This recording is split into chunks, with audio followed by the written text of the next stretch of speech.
bicara motorsport, tidak ada bedanya dengan mengelola negara dengan baik dan benar. Tidak ada bedanya mengelola suatu organisasi profit oriented. Tugasnya governing body sama dengan pemerintah Indonesia. Membuat ambien kondusif. Saya pernah nulis Poppy surat terbuka kepada yang mulia Presiden Republik Indonesia. Ganti aja. Kalau memang udah nggak capable. Audio roll, kamera roll, and action.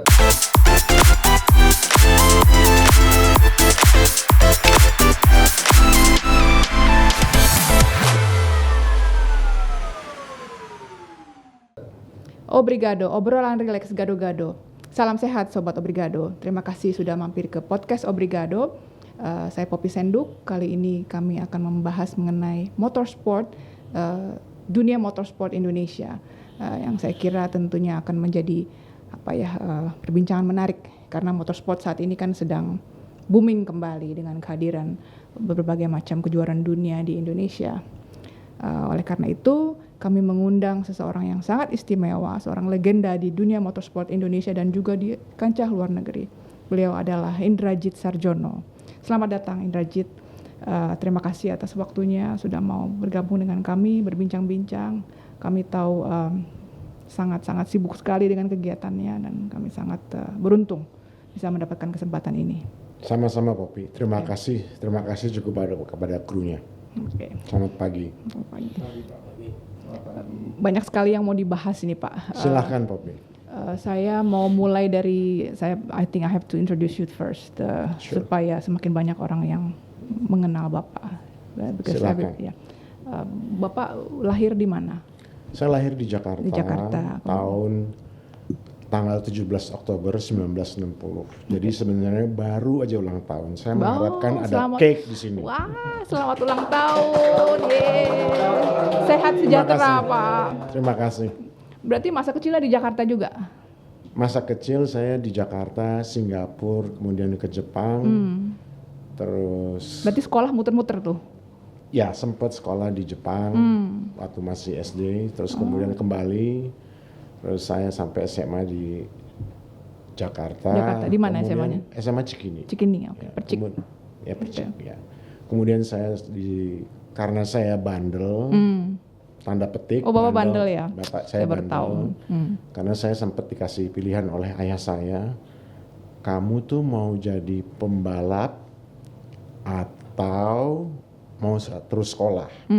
Dikasih pilihan. Saya tidak perlu menjawab langsung. Dikasih waktu 1 minggu. Pada waktu itu kakak saya yang perempuan sudah sekolah di Amerika. Saya pikir saya bakal di sekolah di Amerika. Terus saya pikir-pikir pada waktu itu tahun 1980. Ya, kemudian saya bilang ke ayah saya, ya deh, saya karena pada waktu itu hidup sebagai pembalap aja terbatas lah. Kalau untuk uang jajan cukup, tapi untuk hidup belum cukup. Akhirnya saya kembali ke ayah saya bilang, saya pilih sekolah deh. Ambil apa? Oke, ayah saya bilang, ayah saya menentukan. Saya ngerasa dijebak sama ayah saya, almarhum.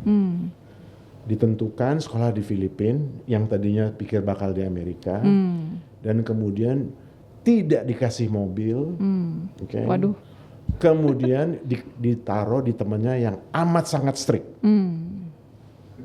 Jadi hidup saya di Filipina itu miserable? Enggak. No, saya nggak pernah komplain dalam hidup. Saya enjoy aja. Tapi saya nggak mau kalah pinter sama ayah saya. Saya masih tetap rally di Filipina. Walaupun nggak punya mobil. Itu sekolah ambil apa Pak di sana? Saya ambil finance and banking. Ya, saya selesai dalam waktu 3,5 tahun di LaSalle University. Sempat jadi asisten dosen. Kalau dosennya nggak masuk, tapi kemudian juga saya 9 bulan terakhir saya sambil sekolah dan bekerja di PCIB Bank. PCIB Bank. So you were a finance person. Yeah. Saya backgroundnya finance banking, and banking. Ya. Tapi saya tidak pernah kerja di bank. Karena saya tidak tahan kerja di belakang meja. Oke. Itu tapi sambil balap tetap ya?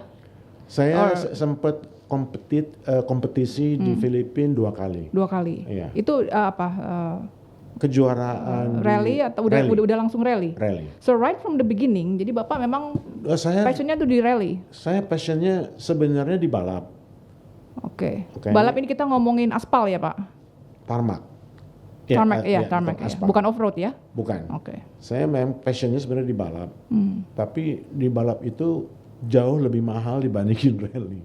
Gitu. Oh, is that so? Iya. Oh, saya baru tahu. Oke. Ya. Oke. Terus berubah jadi ke rally bagaimana ceritanya?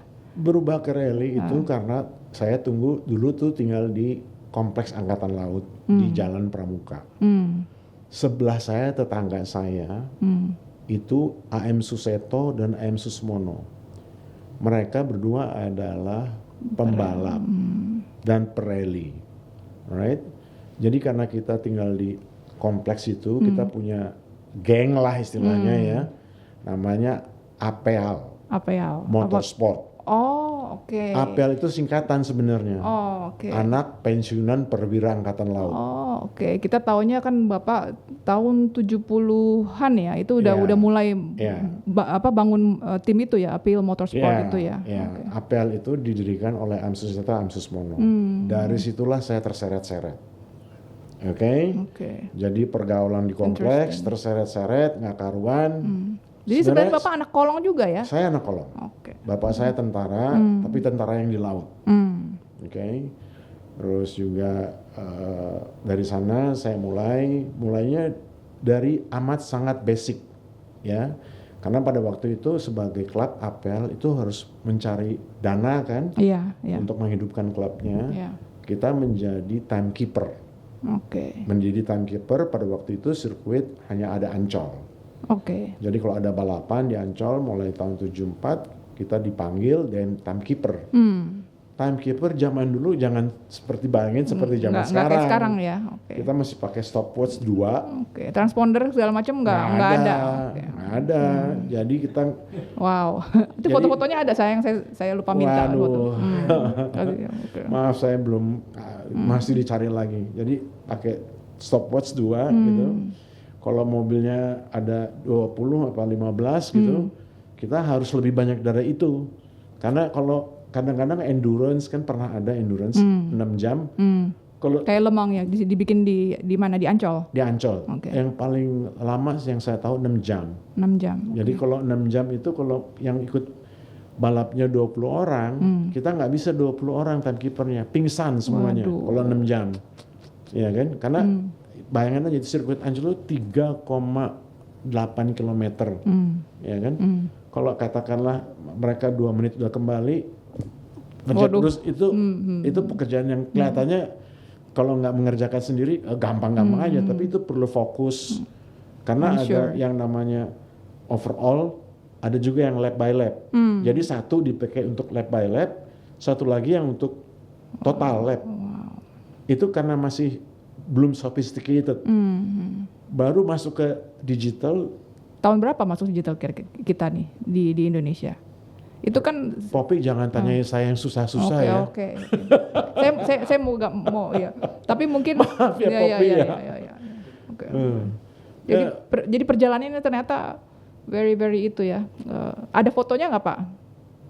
Mesti. Nanti suatu saat mesti dieksplor deh, tolong dicari. Kita nggak ada ya museum motorsport seperti itu ya, harusnya kan. Setahu saya mungkin masih scatter ya, masih tersebar kemana-mana, mesti dikumpulin lah. Gitu. Jadi itu pengalaman saya, dari situ juga saya kenal pembalap-pembalap di eranya, ya kan. Pada waktu itu juga sedikit sekali yang bisa balap, tapi animonya yang datang ke Ancol udah cukup banyak. Padahal relatively Ancol itu ya amat sangat sederhana sirkuitnya. Jackie Stewart pernah datang ke sana, karena Jackie Stewart dengan Mas Tinton, Jackie Stewart waktu itu sudah mulai campaign mengenai safety di dalam balap, ya kan? Dan itu memang berproses. Kita juga banyak pembalap-pembalap datang memang ya jauh dari persyaratan yang ditetapkan, tapi ya itu satu-satunya yang kita milikin. Oke. Nah, itu. Pada waktu itu IMI sudah ada kan, jadi tentunya sudah sangat ada. terlibat juga ya di Sudah. dalamnya. IMI itu berdiri sejak tahun 1908. Tapi pada saat itu bukan IMI, itu masih Belanda. Baru kemerdekaan diambil alih oleh Indonesia. Oke, I see. Oke. Dari Filipina Bapak kemudian pindah ke Indonesia. Saya selesai graduate, saya sudah terlalu menjanjikan istri saya, ya kan, karena saya pacaran long distance love affair. Saya ketemu di Filipina, istri saya pindah ke Belanda, ngikutin ayah orang tuanya. Saya pacaran long distance love affair. Nggak tahu saya yang nggak tahan atau istri saya nggak tahan, kita menikah dulu deh. Oke. Along the way, pada waktu saya mau lulus, saya udah apply ke kiri kanan untuk dapat pekerjaan. Oke. Based on your educational background ya waktu itu. Ya, based on the educational background dan juga beberapa koneksi. Oke. Saya kenapa perlu koneksi? Saya otaknya masih kurang waras. Saya hanya memikirkan saya mau dapat pekerjaan yang memberikan kelonggaran saya supaya tetap bisa ikut rally. Balap, oke. Alright, atau beraktivitas di motorsport. Saya menikah dulu, istri saya boyong ke Jakarta, tapi saya ditempatkan di Batam. Karena dapat pekerjaan di sana. Dapat pekerjaan di Batam, dan itu pekerjaan yang memungkinkan saya untuk bekerja. Kalau ada rally saya bisa ikut.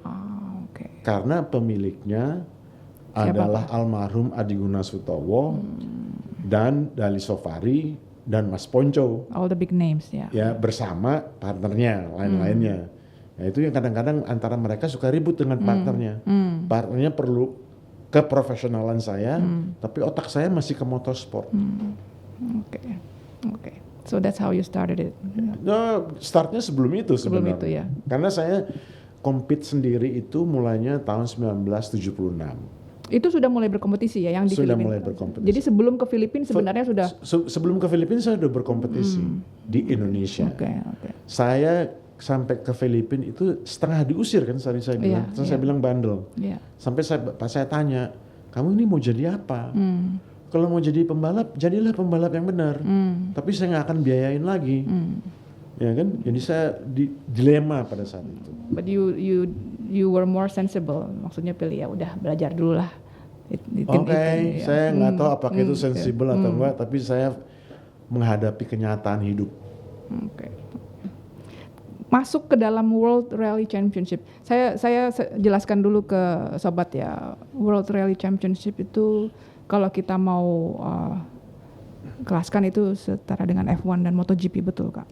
Betul. Kan ya. Jadi it's a very ya itu ada di puncaknya lah gitu.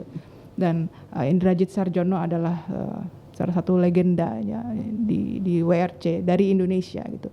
Beliau memimpin delegasi beberapa kali ya, tim-tim yang balap di WRC ya. Itu ada 1 dekade ada Pak itu. Saya sedikit elaborate ya. Ya. Sebenarnya proses Indonesia terlibat di dalam World Rally Championship itu sudah lama. Tahun Pionirnya itu adalah almarhum kita sebut Om Tulang atau dikenal dengan Om Albert Panggabean. Om Albert Panggabean itu memulai sejak tahun 1975. Dia adalah pencetus ya nukleus daripada World Rally Championship di Indonesia. Oke. 1975. Om Albert Panggabean mengundang pereli-pereli kelas dunia, mulai dari Hannu Mikkola, terus kemudian Ove Anderson, semua udah almarhum. Oke. Terus kemudian juga ada Sehar Mehta, jagoan dari Afrika. Okay. Pada waktu itu saya hanya sebagai krunya AM Suseto, AM Susmono. Di appeal itu. Di appeal. Ya, okay. Tapi AM Suseto, AM Susmono adalah contracted driver Toyota. Oh, oke. Okay. Terus kemudian langkah lagi. Jadi perintisnya adalah Om Albert. Dari Om Albert terus berkelanjutan, dilanjutkan oleh almarhum Helmi Sungkar. Oke, setelah itu langsung ayahnya. Almarhum Helmi Sungkar yang melanjutkan. Baru kemudian di eranya saya. Jadi itu proses, bukan yang proses. Saya tidak bisa mengatakan saya hanya Indrajit Sarjono, bukan. Itu proses bersama. Dan di dalam penyelenggaraan rally itu juga saya menganggapnya kita tidak bisa jadi super hebat. tapi kita bisa jadi super team. Super team ya, it's a Jadi teamwork ya. Jadi itu teamwork yang saya bangun. Sekali lagi ini bersama ya, adalah bersama Helmi juga, bersama Dolly juga, ya, bersama Tommy, ya, karena pada waktu itu Tommy adalah sebagai ketua umum ini. Kita approach juga almarhum Raja Inal Siregar. Ya. Beliau adalah sebagai Gubernur Sumatera Utara. Ya. Pada waktu itu memang untuk pertama kalinya IMI, yaitu saya bilangnya Governing Body Motorsport Indonesia, mencetuskan bagaimana supaya motorsport di Indonesia itu bisa berperan lebih di kancah dunia. Ini penting nih. Ya, jadi kita sebagai governing body melihat keadaan tersebut, oke, dicetuskanlah Tommy minta tolong saya mengakses, oke. Mengakses dalam arti jadi you are communicating with the FIA, bukan itu saja. Kalau communicating dengan FIA dengan FAM, itu kita harus berterima kasih kepada Mas Ponco Sutowo. Oke, justru beliau yang initiating. Ya, bukan beliau yang initiating, tapi initiatingnya udah lama. Tapi pada waktu itu Indonesia tidak bayar uang iuran.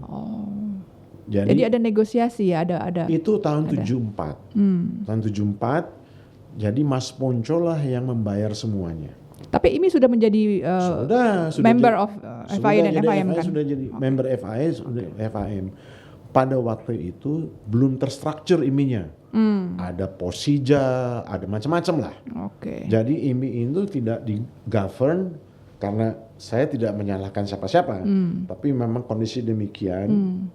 Jadi istilahnya quote unquote agak terbengkalai IMI-nya. Ini kita bicara sebelum era kepemimpinan Pak Tommy ya? Ya, sebelum era kepemimpinan Tommy, IMI itu saya tidak menyalahkan ya. Iya. IMI itu dikelola oleh pemerintah melalui pejabat Direktorat Jenderal Perhubungan Darat. Oh, jadi bukan di Kemenpora waktu itu? Belum. Jadi, Belum. Jadi sejarahnya itu. Jadi Mas Ponco yang berjasa supaya IMI diterima kembali, diakui kembali oleh FAM, FAE. Artinya pengakuannya apa? Kalau Indonesia mengeluarkan license, international license untuk competition, itu diterima di negara lain. Jadi dulu kita suka sedih sebelum zaman itu. Karena kalau kita balapan, teman-teman balapan di Malaysia, itu pakai license Malaysia. Padahal udah jadi member, bukannya otomatis. Tapi nggak bayar. Oh, karena itu. Oke. Karena itu. Gitu. Oke. That's interesting. There is no freelance in this world kan. Gitu. Jadi kembali lagi ke World Rally Championship. Atas inisiatif saya diminta akses. Ditanya apa aja yang memungkinkan event-event di Indonesia untuk sampai level kejuaraan dunia. Yang tanya siapa? Kenapa? Yang tanya siapa? Tommy. Pak Tommy, oke. Karena Tommy memang ingin structuring the ini ya. Tommy itu passion sekali dengan motorsport. Kalau saya bahasa Inggrisnya istilahnya Tommy itu petrolhead. Oke, karena Tommy petrolhead, dia senang sekali dengan motorsport. Tahun 1981, itu saya keempat bersama rally sama Tommy dari Medan ke Jakarta. Mungkin karena itu, jadi Tommy percaya sama saya. Bapak jadi navigatornya waktu itu ya? Iya. Jadi co-pilotnya. Itu karena Tommy, karena itu pertama kali Tommy bisa keempat, bisa dapat penghargaan. Bukan karena saya ya, tapi itu sekali lagi itu tim. Nggak bisa kita dalam suatu lomba, terutama rally, hanya bilang, oh itu karena saya. Nggak, itu karena tim. Karena itu mendapat penghargaan. Di depan saya itu nama-nama besar pada saat itu. Siapa aja tuh?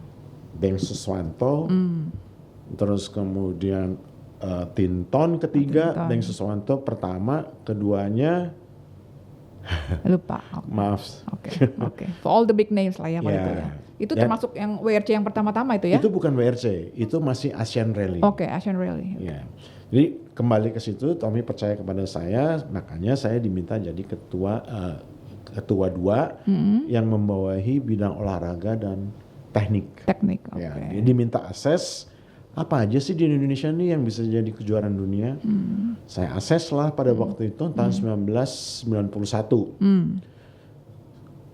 Saya melihat yang potensial itu adalah rally, kemudian motocross. Oke, motocross. Kalau balap motor bisa, tapi subject to sirkuit. Pada waktu itu Sentul baru selesai dibangun tahun 1993. Oke, belum jadi berarti ya? Sudah jadi. Sudah dibangun tapi. Sudah dibangun, tapi kan semua proses. Ya. Karena kita bisa aja sudah jadi hardware-nya sudah ada, tapi yang paling penting is software. Ya. Software itu apa? Human being. Ya, steward dan lain-lain. Itu ya. makan waktu. Ya. Gitu. Jadi saya bilang kita bikin policy pertama kita seragamkan peraturannya, lombanya. Karena cabang olahraga di IMI itu cukup banyak. Ya. Ada 4 roda, ada 2 roda. Kita semua restructure, ya, supaya terjadilah penyeragaman peraturan. Penyeragaman peraturan sumbernya itu dari peraturan standar baku dari FIM untuk motor dan FIA. untuk 4 roda FIA. Okay. Di dalam IMI sendiri itu terbagi-bagi di dalam komisi. Ini kalau kita bicara komisi bukan konotasi komisi uang ya. Yes. Ini adalah komite. Komite. Ya, komite kita rekrut orang-orang yang ekspertis. Kalau di roda 2 kita ekspertis, kita panggil orang-orang yang berpengalaman. Pelaku langsung ya. Pelaku langsung dan campur-campur isinya. Ada pembalap, ada tuner, ada sorry to say Om Benny Hidayat old crack, ya kan? Karena pengalaman itu bukan sesuatu hal yang bisa dipelajarin, Yeah, tapi kita harus ngalamin, gitu. Yeah. Tuner kita juga mau denger. Nah, itu dikombinasi ini loh patokan aturannya FAM. Ini yang ada di Indonesia. Jadi kita juga tidak menjiplak plek begitu aja tidak dari menjiplak. FIM atau FIA. Tidak. Ya. Karena kita harus sesuaikan dengan kondisi Indonesia. Iya. Itu sudah punya ADART ya? Sudah. Ya. Jadi mengacu ke situ juga kan? ADART itu menyangkut segala macam. Okay. Segala macam itu antara lain tatanan pengorganisasian IMI. Oke, lebih ke organisasinya. Oke. Gitu. Jadi dari situ berkembanglah segala macamnya. Dan kemudian dari situlah kenapa sampai ada pada waktu di eranya ada kejuaraan dunia motocross. Oke, ada kejuaraan dunia balap motor di Sentul. Terus ada kejuaraan dunia World Rally Championship di Medan. Nah, itu proses itu yang dijalankan oleh Tommy untuk mencari bibit-bibit di Indonesia yang mempunyai inspirasi. Pada saat itu, ya, pembalap itu relatif mudah mendapat sponsor. Oke. Tidak seperti sekarang ya berarti ya. Karena ada world event. World event didukung oleh national championship. Dan pada waktu itu ada produk belum yang dilarang. Kalau sekarang kan ada produk yang dilarang untuk menjadi sponsor. Iya. Gitu. Jadi pada saat itu amat sangat mudah. Kalau pemerintah bagaimana role-nya pada waktu itu? Keterlibatan, kemudian komitmennya bagaimana? Ketika baru dibangun, ini kan baru dibangun nih, seriously dan secara komprehensif dibangun strukturnya oleh Pak Tommy. Pemerintah amat sangat membantu mengakomodir kemudahan-kemudahan. Kita tidak pernah mengharapkan dana. Karena kalau kita menyelenggarakan event, saya ambil contoh ya, balap motor, itu perlu Sentul sirkuit satu hal. Iya. Tapi kalau kita lihat the whole ecosystem, itu menyangkut keamanan, menyangkut logistik, menyangkut traffic, itu melibatkan hampir semua elemen yang ada di dalam pemerintahan. Ya. Kalau tidak ada hubungan baik dengan pemerintah, event kelas dunia tidak mungkin terselenggara. Jadi saya pikir ya, pandangan saya ya, kalau kita memang mau menyelenggarakan event-event kelas dunia, kita harus berpikir secara manajemen, Ya. secara totaliter. Kalau kita mau berpikir mau mengundang penonton yang banyak, kita harus berpikir Ya. penonton supaya datang bagaimana, Ya. dibikin nyaman. Ya. Supaya dibikin nyaman bagaimana? Mari kita coba mengerti apa sih maunya penonton. Sama lah kayak kita mau pacaran gitu kan. Ini calon pacar kita maunya apa sih? Kan nggak mungkin kita mau pacaran sama dia tapi maunya kita. Ya. Nggak cocok kali. Ya. Gitu. Jadi ini mulai dari situ kita harus, makanya saya bilang kita harus assess. Assessment itu penting. Kita berpikir, nah, makanya sekarang kita perlu adanya data apa segala macam untuk tujuan itu. Ya. Ya. Event itu akan baik kalau kita mengerti apa sih maunya sponsor, stakeholdersnya tuh maunya apa. Mulai dari sponsor, kompetitor, penyelenggara, governing body, penonton. Itu kan kalau kita lihat ekosistemnya event, kalau motorsport event, jangan ada yang dirugikan. Ya. Kalau ada yang dirugikan, ya Ya. sulit gitu. Tidak ya. bisa dibilang sukses kalau begitu. Yap. Oke. Interesting. Kita semakin banyak nih kejuaraan dunia berapa tahun belakangan kan. Nanti kita bahas tentang itu lagi. Sure. Oke. Sure. Tadi Bapak mulai dari WRC ya. Ya. Kemudian keterlibatan pertama kali di IMI. Ya. Ya. Dan ternyata Pak Tommy begitu committed membangun IMI dengan struktur yang sesuai dengan harapannya. Jadi setelah itu perjalanannya bagaimana Pak? Tantangannya lebih banyak atau keberhasilannya lebih banyak? Dalam arti kata setelah maksudnya Ketika gimana? Bapak membangun IMI, Bapak kan sedang diminta oleh Pak Tommy membangun IMI dengan konsep kejuaraan dunia yang diundang ke sini, kemudian kejuaraan nasional yang mendukung itu bagaimana tantangannya, keberhasilannya, achievementnya, bisa dijelaskan sedikit lagi Pak? Tantangannya cukup banyak, tapi kita kan harus selalu berpikir positif ya. What is life without challenge? Ya. Okay. Pertama tantangannya adalah menyeragamkan peraturan olahraga. Okay. Itu suatu tantangan sendiri yang istilahnya tadinya pembalapnya tanda kutip agak liar, panitianya agak liar. Ini kita bikin sesuatu yang menjadi teratur. Oke. Tapi saya rasa itu di masalah yang klasik ya, sampai sekarang masih tetap challenging gitu ya Pak. Oke, let's go. Setelah itu tantangannya itu. Ya. Kemudian juga tantangan-tantangan lain adalah bagaimanapun juga kita tidak bisa meninggalkan begitu saja yang namanya kompetitor. Kompetitor negara-negara lain yang berkeinginan juga menyelenggarakan event-event kelas dunia. Oke, pada saat itu kita sebagai bangsa Indonesia boleh bangga karena kita salah satunya negara Asia pertama yang dipercayakan, dan kepercayaan itu kita rebut untuk menyelenggarakan FIA World Rally Championship. Sebelumnya tidak pernah ada di negara Asia. Oke, ini di mana? Di sini di Sumatera Utara. Di Sumatera Utara. Pada saat itu memungkinkan konfigurasinya dari Medan ke Danau Toba dan balik lagi. Tapi sekarang udah berubah. Itu tantangan yang paling berat karena saya juga menghadapi bukan pertentangan tapi opposing.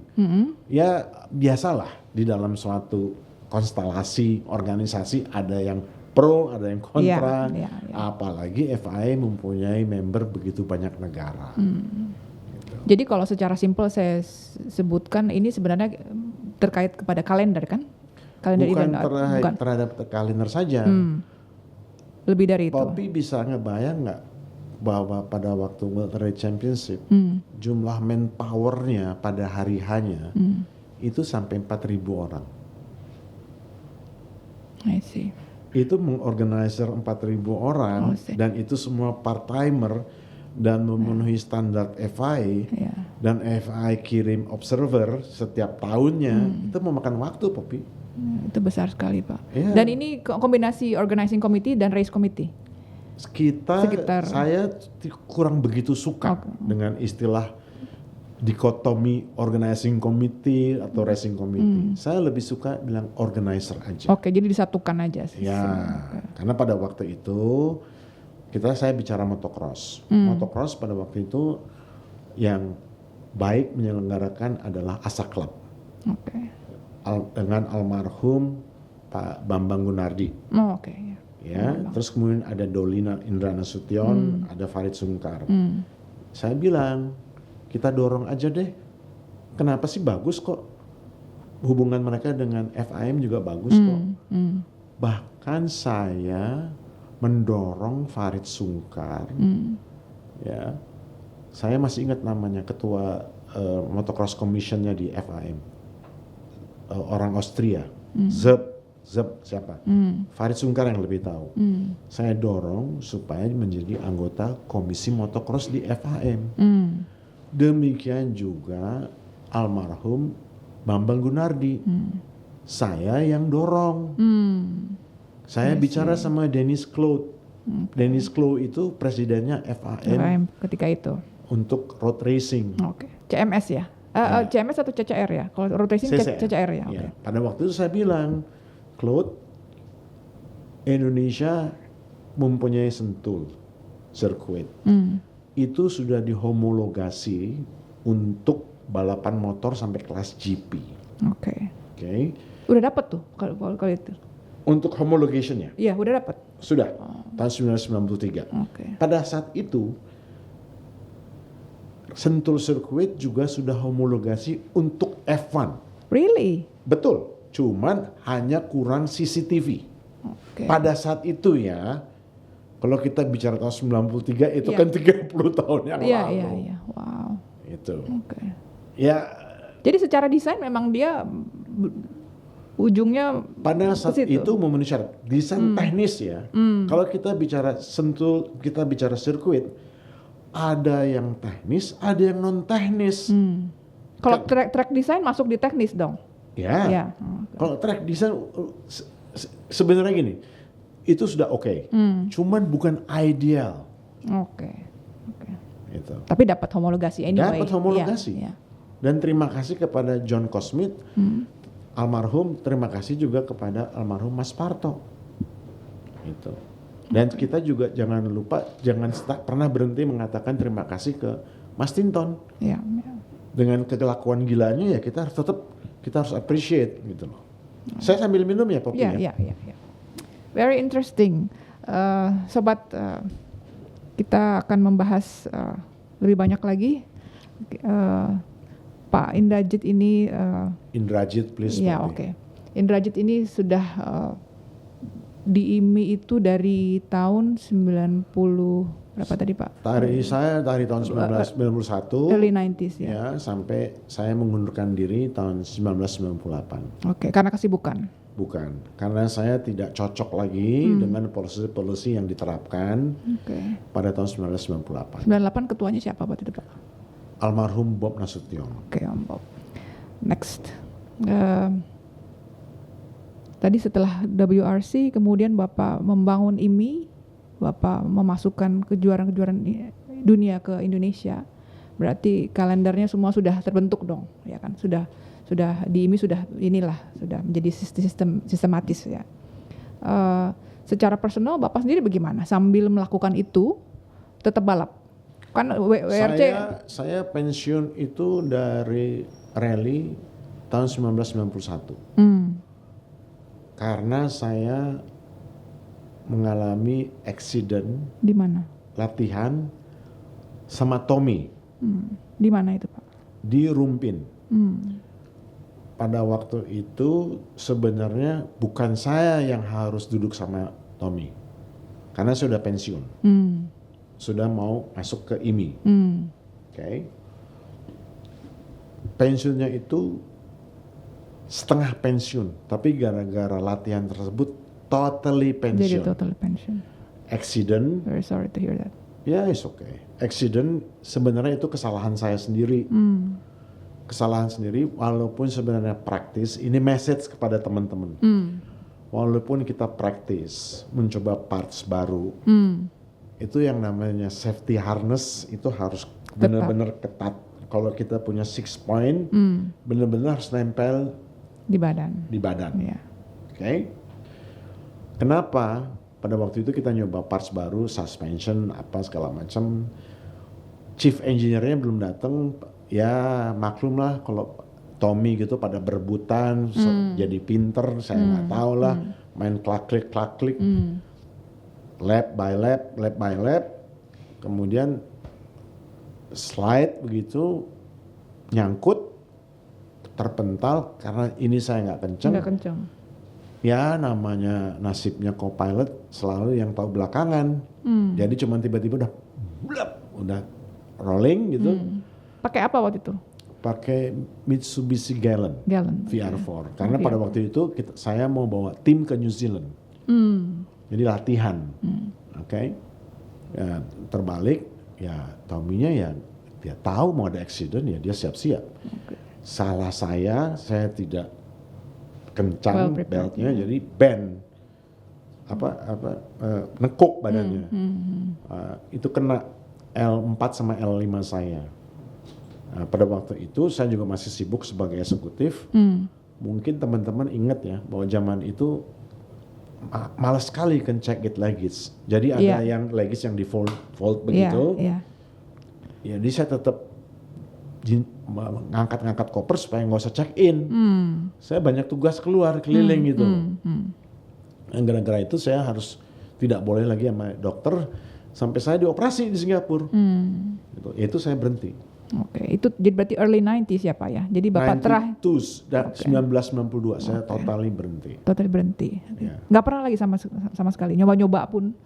Terakhir nyoba-nyoba itu jujur masih nyeces. Masih. Oke.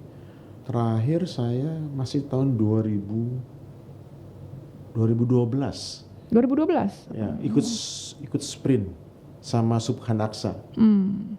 Subhan Aksa naik Evo 10. Dia perlu navigator, saya bilang saya mau coba nih mobil era sekarang. How was it? Ya, I enjoy it. Oke. Buat saya kok rasanya lebih gampang ya. Karena Dibandingkan teknologi- dengan rally. bukan. Apa? Ini sama-sama rally. Oh, oke.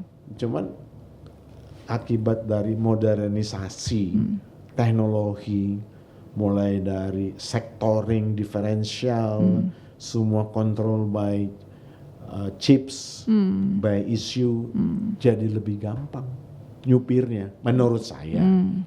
Tapi jadi lebih nggak asik dong. Ya untuk orang dulu ya kurang menantang. Ya. Buat saya the ultimate enjoyment ikut motorsport itu adalah kalau hampir accident tapi nggak jadi. Oke. Itu rasanya kayak Ya. Got it. Itu tadi sprint rally ya? sprint rally ya, tahun 2012. 2012. Jadi itu terakhir ya Pak ya. Oke. Setelah itu Bapak terus di IMI kan? Ya. Sampai Tahun 1998. Oke, sampai 98. Ya. Bagaimana pandangan Bapak tentang motorsport jadinya di Indonesia setelah Bapak kan udah jadi pelaku langsung sebagai pembalap profesional.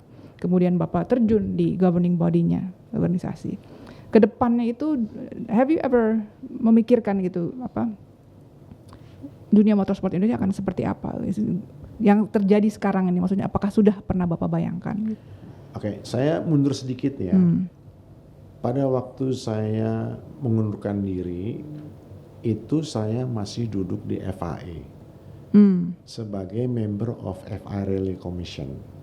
Oke. Itu saya duduk di sana sejak tahun 1996 sampai tahun 1998. Duduk di FIA Rally Commission. Tapi oleh FIA saya diminta untuk terus tidak duduk di FIA Rally Commission, tapi sebagai FIA Observer dan FIA Steward. Oke. Steward ini di rally atau di apa? Di rally. Di rally, oke. Di rally. Pada waktu saya mewakili Indonesia, Amy, di FIA itu dari tahun 1992 sampai 1998. Dari waktu ke waktu saya jadi steward di Formula One. Oke. Pada waktu itu. Wow. Tapi karena saya fokusnya itu adalah di Rally. rally sebagai pimpinan perlombaan, makanya saya menjadi member of FIA Rally Commission. Berarti Bapak sebagai COC dari sirkuit ke sirkuit dong? Tergantung penugasan? Tidak. Enggak? Yang dari sirkuit, dari rally ke rally, itu adalah sebagai steward, Oh, sebagai steward. pengawas perlombaan, Oke. atau observer, Oke. pengamat. Ya, oke. Itu.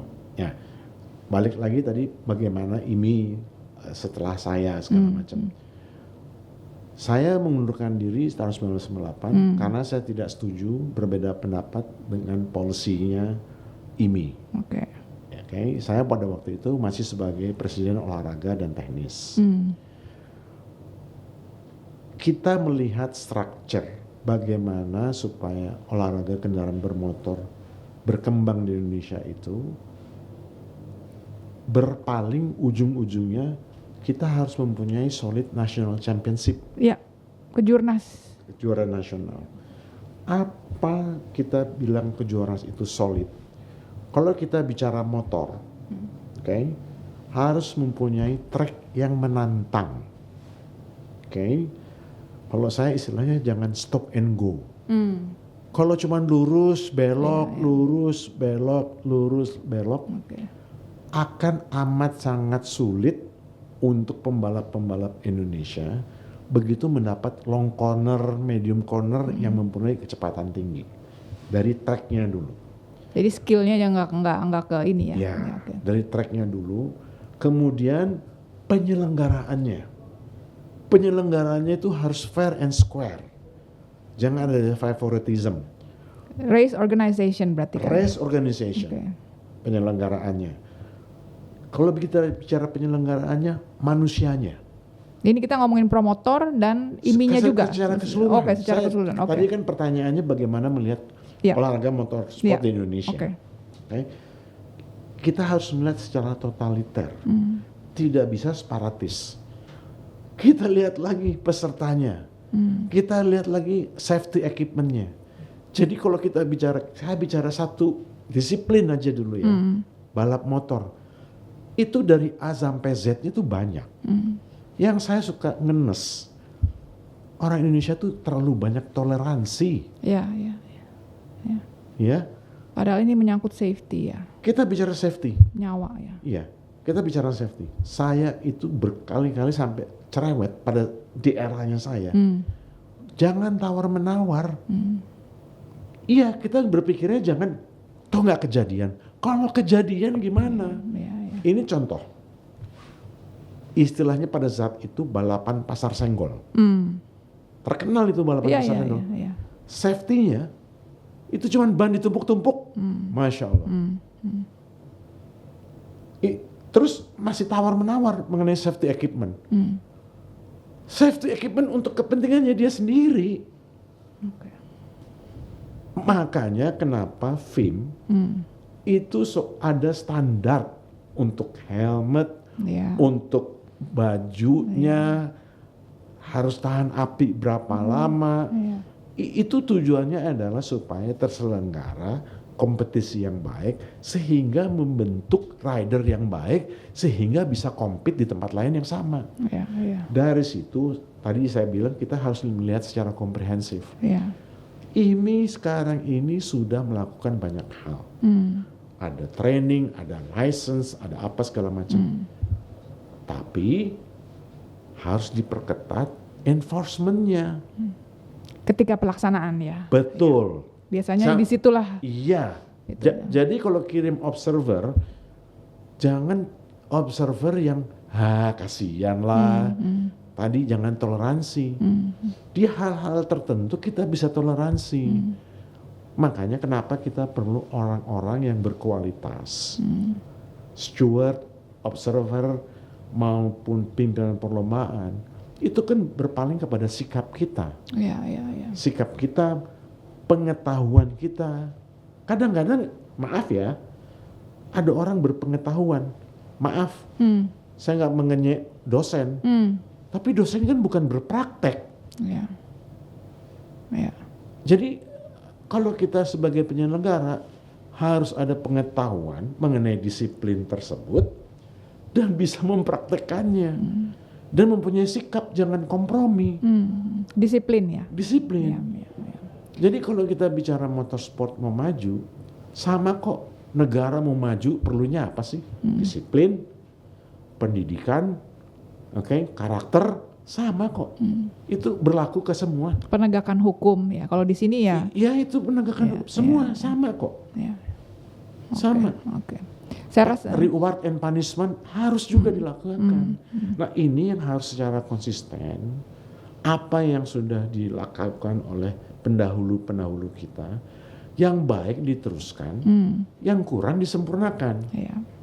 Ini maaf ya, sekarang ini dunianya dimanapun terdisrupsi dengan yang namanya sosial media. That's how you see it. Terdisrupsinya kenapa?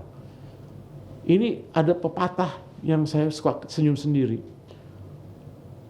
Orang pinter dikalahkan sama orang yang pinter bicara. Orang yang pinter bicara dikalahkan sama orang yang menjilat. Alright? Ya. Di sosial media ini, kalau yang nggak berbobot, alright, tapi pinter bicara, yang pinter kalah. Laku sekali ya. Ya. Ya. Itu. Itu sebenarnya menyedihkan kan. Jadi menyedihkan, tapi kita harus secara terus-menerus sebagai manusia menggali. Zaman sekarang tidak ada alasan kalau kita sebagai pelaku disiplin di motorsport tidak bisa mengembangkan diri tuh nggak ada alasan. Bisa lihat di YouTube, mau akses regulation di FIM ada. Mau akses regulation di FIA ada. Makanya kita sendiri harus mengembangkan diri kita.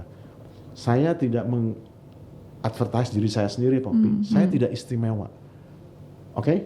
I disagree. Okay. Saya tidak istimewa. Cuman saya mau belajar. Saya mau disiplin. Saya itu pernah duduk di boardnya FAM.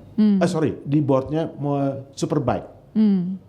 World Superbike sekarang World Superbike. Iya, pada waktu itu Mauricio Flamini. Alright. Ini tahun 1993. Oke, 93. Okay. 93 sampai 1995. Okay. Saya ini pernah jadi krunya balap motor. Saya mau pelajarin. Saya ini kalau saya nggak balapan, teman-teman di APL balapan, itu saya suka, waktu itu mesinnya masih 2 stroke. Kita masih ngasah piston supaya mengkilap. Tujuannya apa? Supaya mengkilap tidak ada penyerapan dari bensin, jadi full kebakar. Gitu. Jadi itu saya berterima kasih walaupun kerjaannya kerjaan kotor, tapi saya enjoy it. Ini yang harus terus dilaksanakan. Bagus ini sudah melaksanakan tatanan-tatanan, ada training apa, tapi harus lebih lagi diperdalam lagi penegakan mekanisme kontrol. Itu ratusan loh event di IMI. Iya. Itu saya rasa PR besar itu, Pak. Itu jelas. Karena kalau saya perhatikan sedikit insight from me ya, Pak. Silakan. Sistem kita nih memilih dapat lisensi untuk jadi COC, jadi steward itu bagus. Lebih banyak ke FIM seminar. Itu aja tok. Pokoknya udah dapat super license tapi ini dah gitu. Saya merasa perlunya di dalam negeri juga dibuat seperti itu gitu. Jadi professional development terhadap ini dewan juri, pengawas dan ini. Jadi trainingnya harus lebih diperbanyak gitu. Karena banyak orang-orang lama juga yang mereka harusnya progresif, harusnya updated gitu kan. Kebutuhan di lapangan pasti kan beda, Pak. Setiap 5 tahun, 10 tahun pasti pasarnya berbeda, karakternya berbeda ya kan. Tantangannya pasti berbeda gitu. Setuju. Jadi jangan cuma seminar film udah ikut dapat lisensi udah gitu. Setuju. Begini, di dunia ini selalu, dunia kan istilahnya dunia berputar. Oke? kita bicara balap motor. Sekarang udah nggak ada lagi balap motor 2 stroke. Semua 4 stroke kan. Saya bicara MotoGP ya. Iya. Artinya apa? Sekarang ada lagi kan balapan elektrik. Oh, iya. Iya kan? Iya. Itu kan perubahan. Iya nggak? Semuanya berubah. Saya bicara mekanisme di FIM. Di FIM itu ada CCR Commission.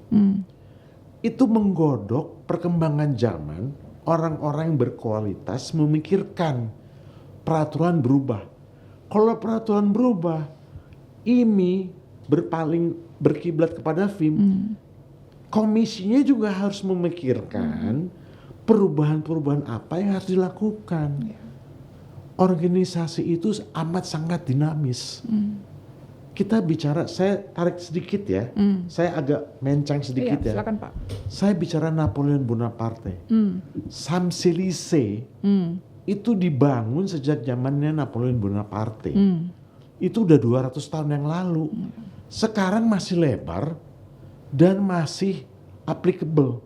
Artinya apa? Harus ada visioner Iya. yang bisa memikirkan jangka panjang. Masih kepake nggak 100 kepake. tahun kemudian? Tapi di dalam perkembangan zaman itu berubah semua. Sekarang nggak ada yang mikir digitalization. Saya sih bersyukur.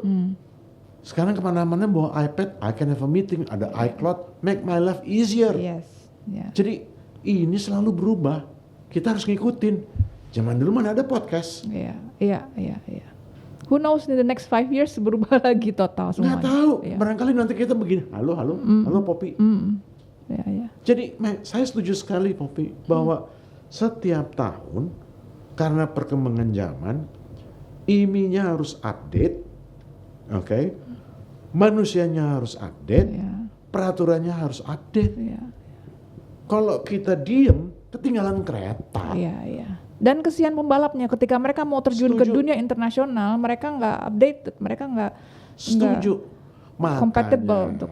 Makanya ya, kenapa di negara-negara Asia ini kalau sudah mentok lari ke Eropa. Kenapa? Karena mereka lebih ngikutin perkembangan zaman. Pertama lagi ekosistemnya jauh lebih lengkap. Banyak hal yang masih perlu dibangun di Asia, bukan di Indonesia aja. Bahkan di Asia juga. Bahkan di Asia juga. Kita lihat di Asia itu yang paling advance motorsport di mana sih? Jepang. Alright. Tapi the whole ecosystem is available. Tapi Jepang pun kalau udah mentok ke Eropa. Karena ini tidak bisa dihindarkan. Sejarah motorsport itu berangkat dari Eropa dan Amerika. Itu kita tidak bisa berpaling. Nggak bisa dipungkiri. Jadi kiblatnya memang harus ke situ ya. Saya agak lompat sedikit ya Poppy. Silakan Pak. Kalau kita mau lihat ada Indonesian rider yang bisa jadi profesional, sekarang kan bagus, udah ada bapak angkat, udah ada Honda, udah ada Yamaha, dan makin berkembang kan. Tapi sekarang kita mesti bertanya, ya kan, bagaimana sih stepnya? Itu kan? Iya betul. Artinya apa? Kalau supaya mereka lebih giat, lombanya harus diperbanyak. Kita harus mendidik rider-rider ini dari awal sudah harus mengerti aturan. Harus ininya ditambah. Jangan ada maksimum curb ditimpa juga.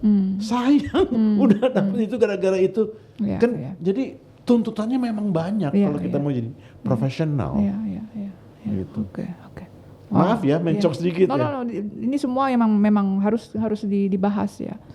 Kita punya generasi penerus yang banyak Pak. Kalau kita lihat mereka semua sangat berbakat, mereka semua dedicated gitu. Saya seneng. Dan most of them are winning gitu. That's good. Itu kan yang harus saya amat sangat seneng ya dengan pertumbuhan motorsport di Indonesia. Tapi kita juga harus bisa mengarahkan dengan baik dan benar.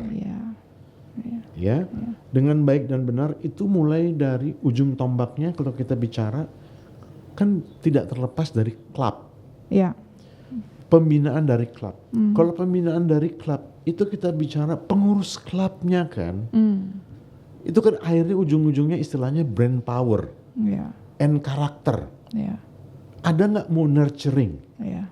Ya. Seandainya kita punya anak, anaknya didiemin tapi punya bakat, bisa maju nggak itu anak? Iya. Kalau Enggak. ya, kalau saya perhatikan di karting ini yang paling bagus di Indonesia ya. Seperti ini ya, dari menurut pendapat saya ya. Terima kasih Iya, kepada iya.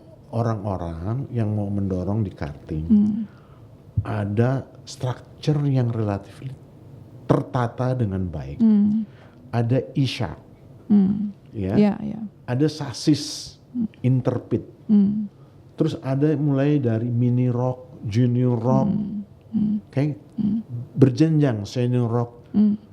Itu semua kalau kita bicara 4 roda, basicnya dari karting. Ya. Habis itu cabangnya mau ke off-road atau mau ke tarmac, silakan. ya. Dan mereka sering sekali ke luar negeri gitu loh. This is Ya. very important gitu, didukung secara ini. Professional developmentnya itu sistematis gitu. Jadi Terstruktur. iya, iya. Makanya tadi saya bilang, kita bicara motorsport, tidak ada bedanya dengan mengelola negara dengan baik dan benar. Tidak ada bedanya mengelola suatu organisasi profit oriented. Kita ambil contoh deh, ya, yang namanya Microsoft. Itu kan terstruktur. Ya. Itu kan harus ada brand powernya. Saya ambil other extreme. Perusahaannya Elon Musk, Tesla, itu kan juga terstruktur. Ya. Metodenya yang harus diterapkan di motorsport sama. Jadi kalau kita mau membina motorsport Indonesia, kita benar-benar yang mempunyai suara. Pilihlah orang yang capable. The right man in the right place in the right timing. Ya. Because Alright. ya. Karena Itu waktu, amat ya. sangat penting, Ya, ya. Poppy. Ya, ya. Karena waktu tidak akan kembali ya, kita kehilangan waktu. Ya. Satu detik yang lalu nggak pernah kembali. Ya, ya, ya. Gitu. Dan peluang-peluang inilah yang saya bilang tadi hilang Momentum. itu. Ya, ya. Gitu. Dengan kesalahan sedikit, salah pilih orang, taruh orang di tempat yang salah, maka Iya, makanya. one champion Makanya missing. Poppy waktu saya datang ke sini saya ditagih mana resumenya. Ya, it's your choice mau milih saya.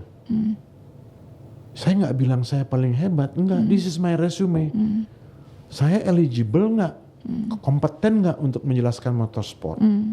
Kan itu kan alasannya Iya. Poppy kenapa minta Iya. resume saya. Ya, ya, ya. Walaupun saya bilang jangan di-share ya alamatnya ya, Pop. Enggak, Nanti Pak. banyak yang ngejar-ngejar. Enggak, Pak. Enggak, Pak. Thank you so much, Pak. Oh, by all means. Iya. Tadi saya dengar Bapak pernah di F1. Itu juga saya mau tanya tuh. Karena saya pernah baca you were one of the engine builder di Lamborghini. Itu ceritanya gimana, Pak? Saya bukan engine builder. Sebelum saya lupa nih. No problem. Pada waktu itu saya diminta oleh orang Malaysia, Mas Jody, Setiawan, dan Tommy untuk membeli Lamborghini. Oke. Oke, saya menjadi tim yang sebagai due diligence dan oke. transisi peralihan. Pada waktu saya ambil alih Lamborghini, oke, itu ada power boating.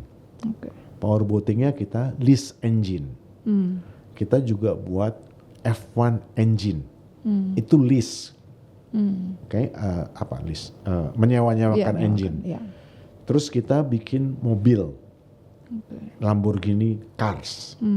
Ada satu lagi Lamborghini Merchandising. Oke. Berdasarkan Poppy kan mengerti ya due Iya, diligence ya. iya. Kan saya come into recommendation.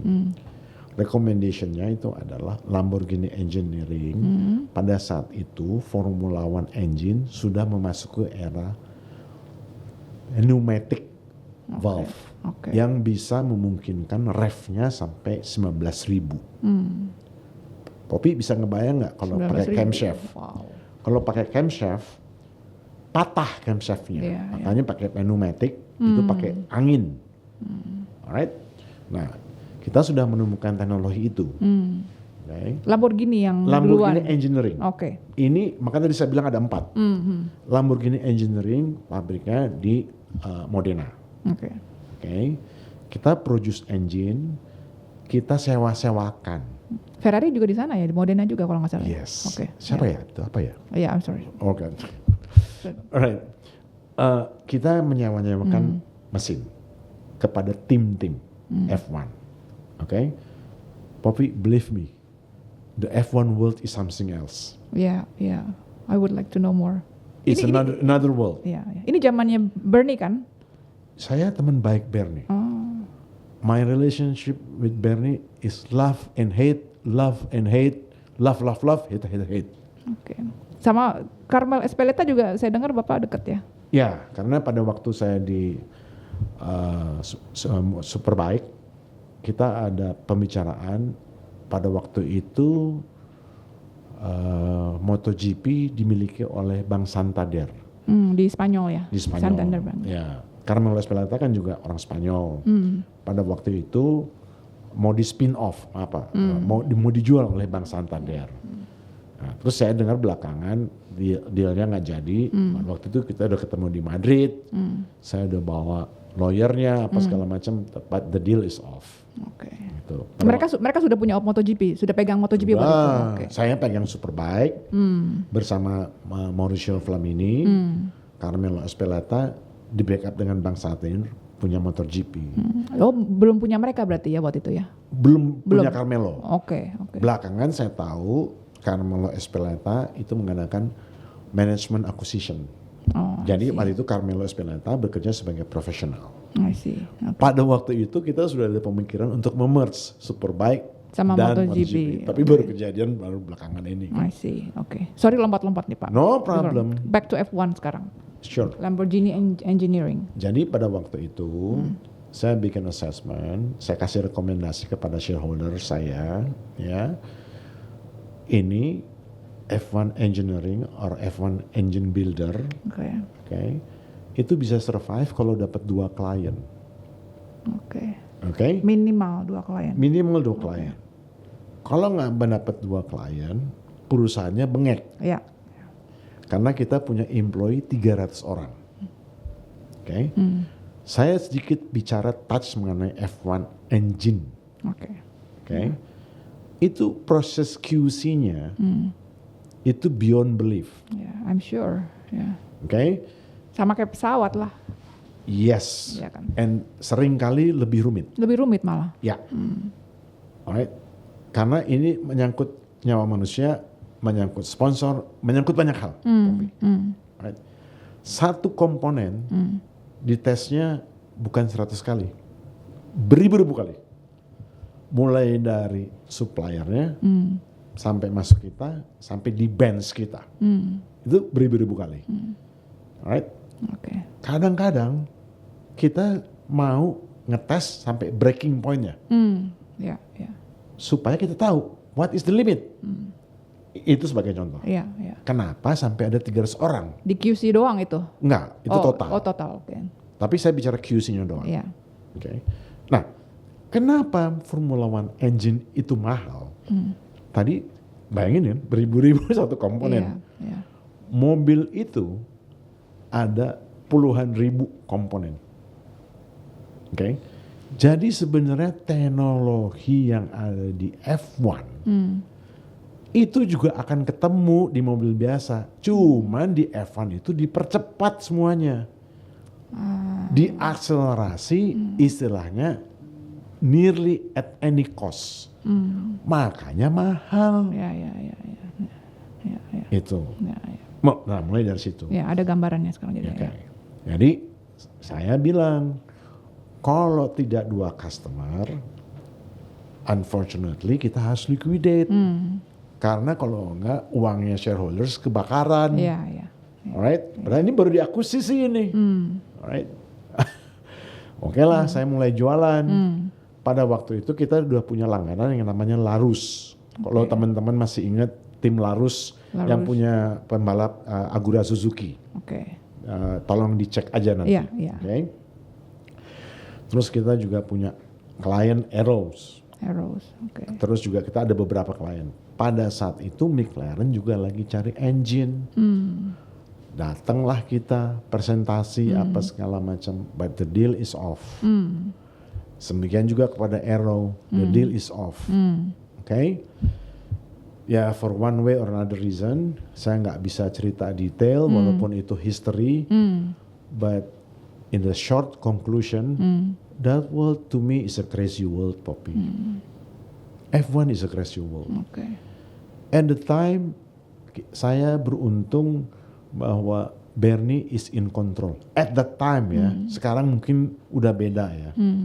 Gitu. Jadi kita datang bikin presentasi apa segala macam, but the deal is off. Saya bilang kita harus tutup.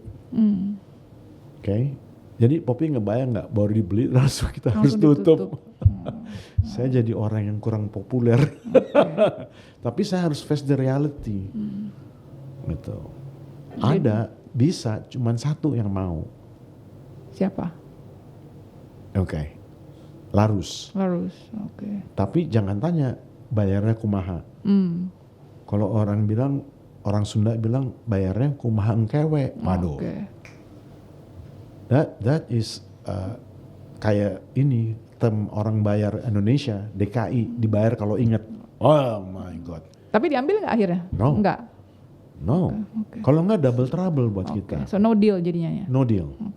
Alright. Ya, saya my recommendation saya harus tutup. Akhirnya ditutup Pak? Akhirnya ditutup. Oke. Untuk survive the whole Lamborghini. Tapi jadi Lamborghini Engineering is closed? it's closed. Sampai sekarang? Sampai sekarang.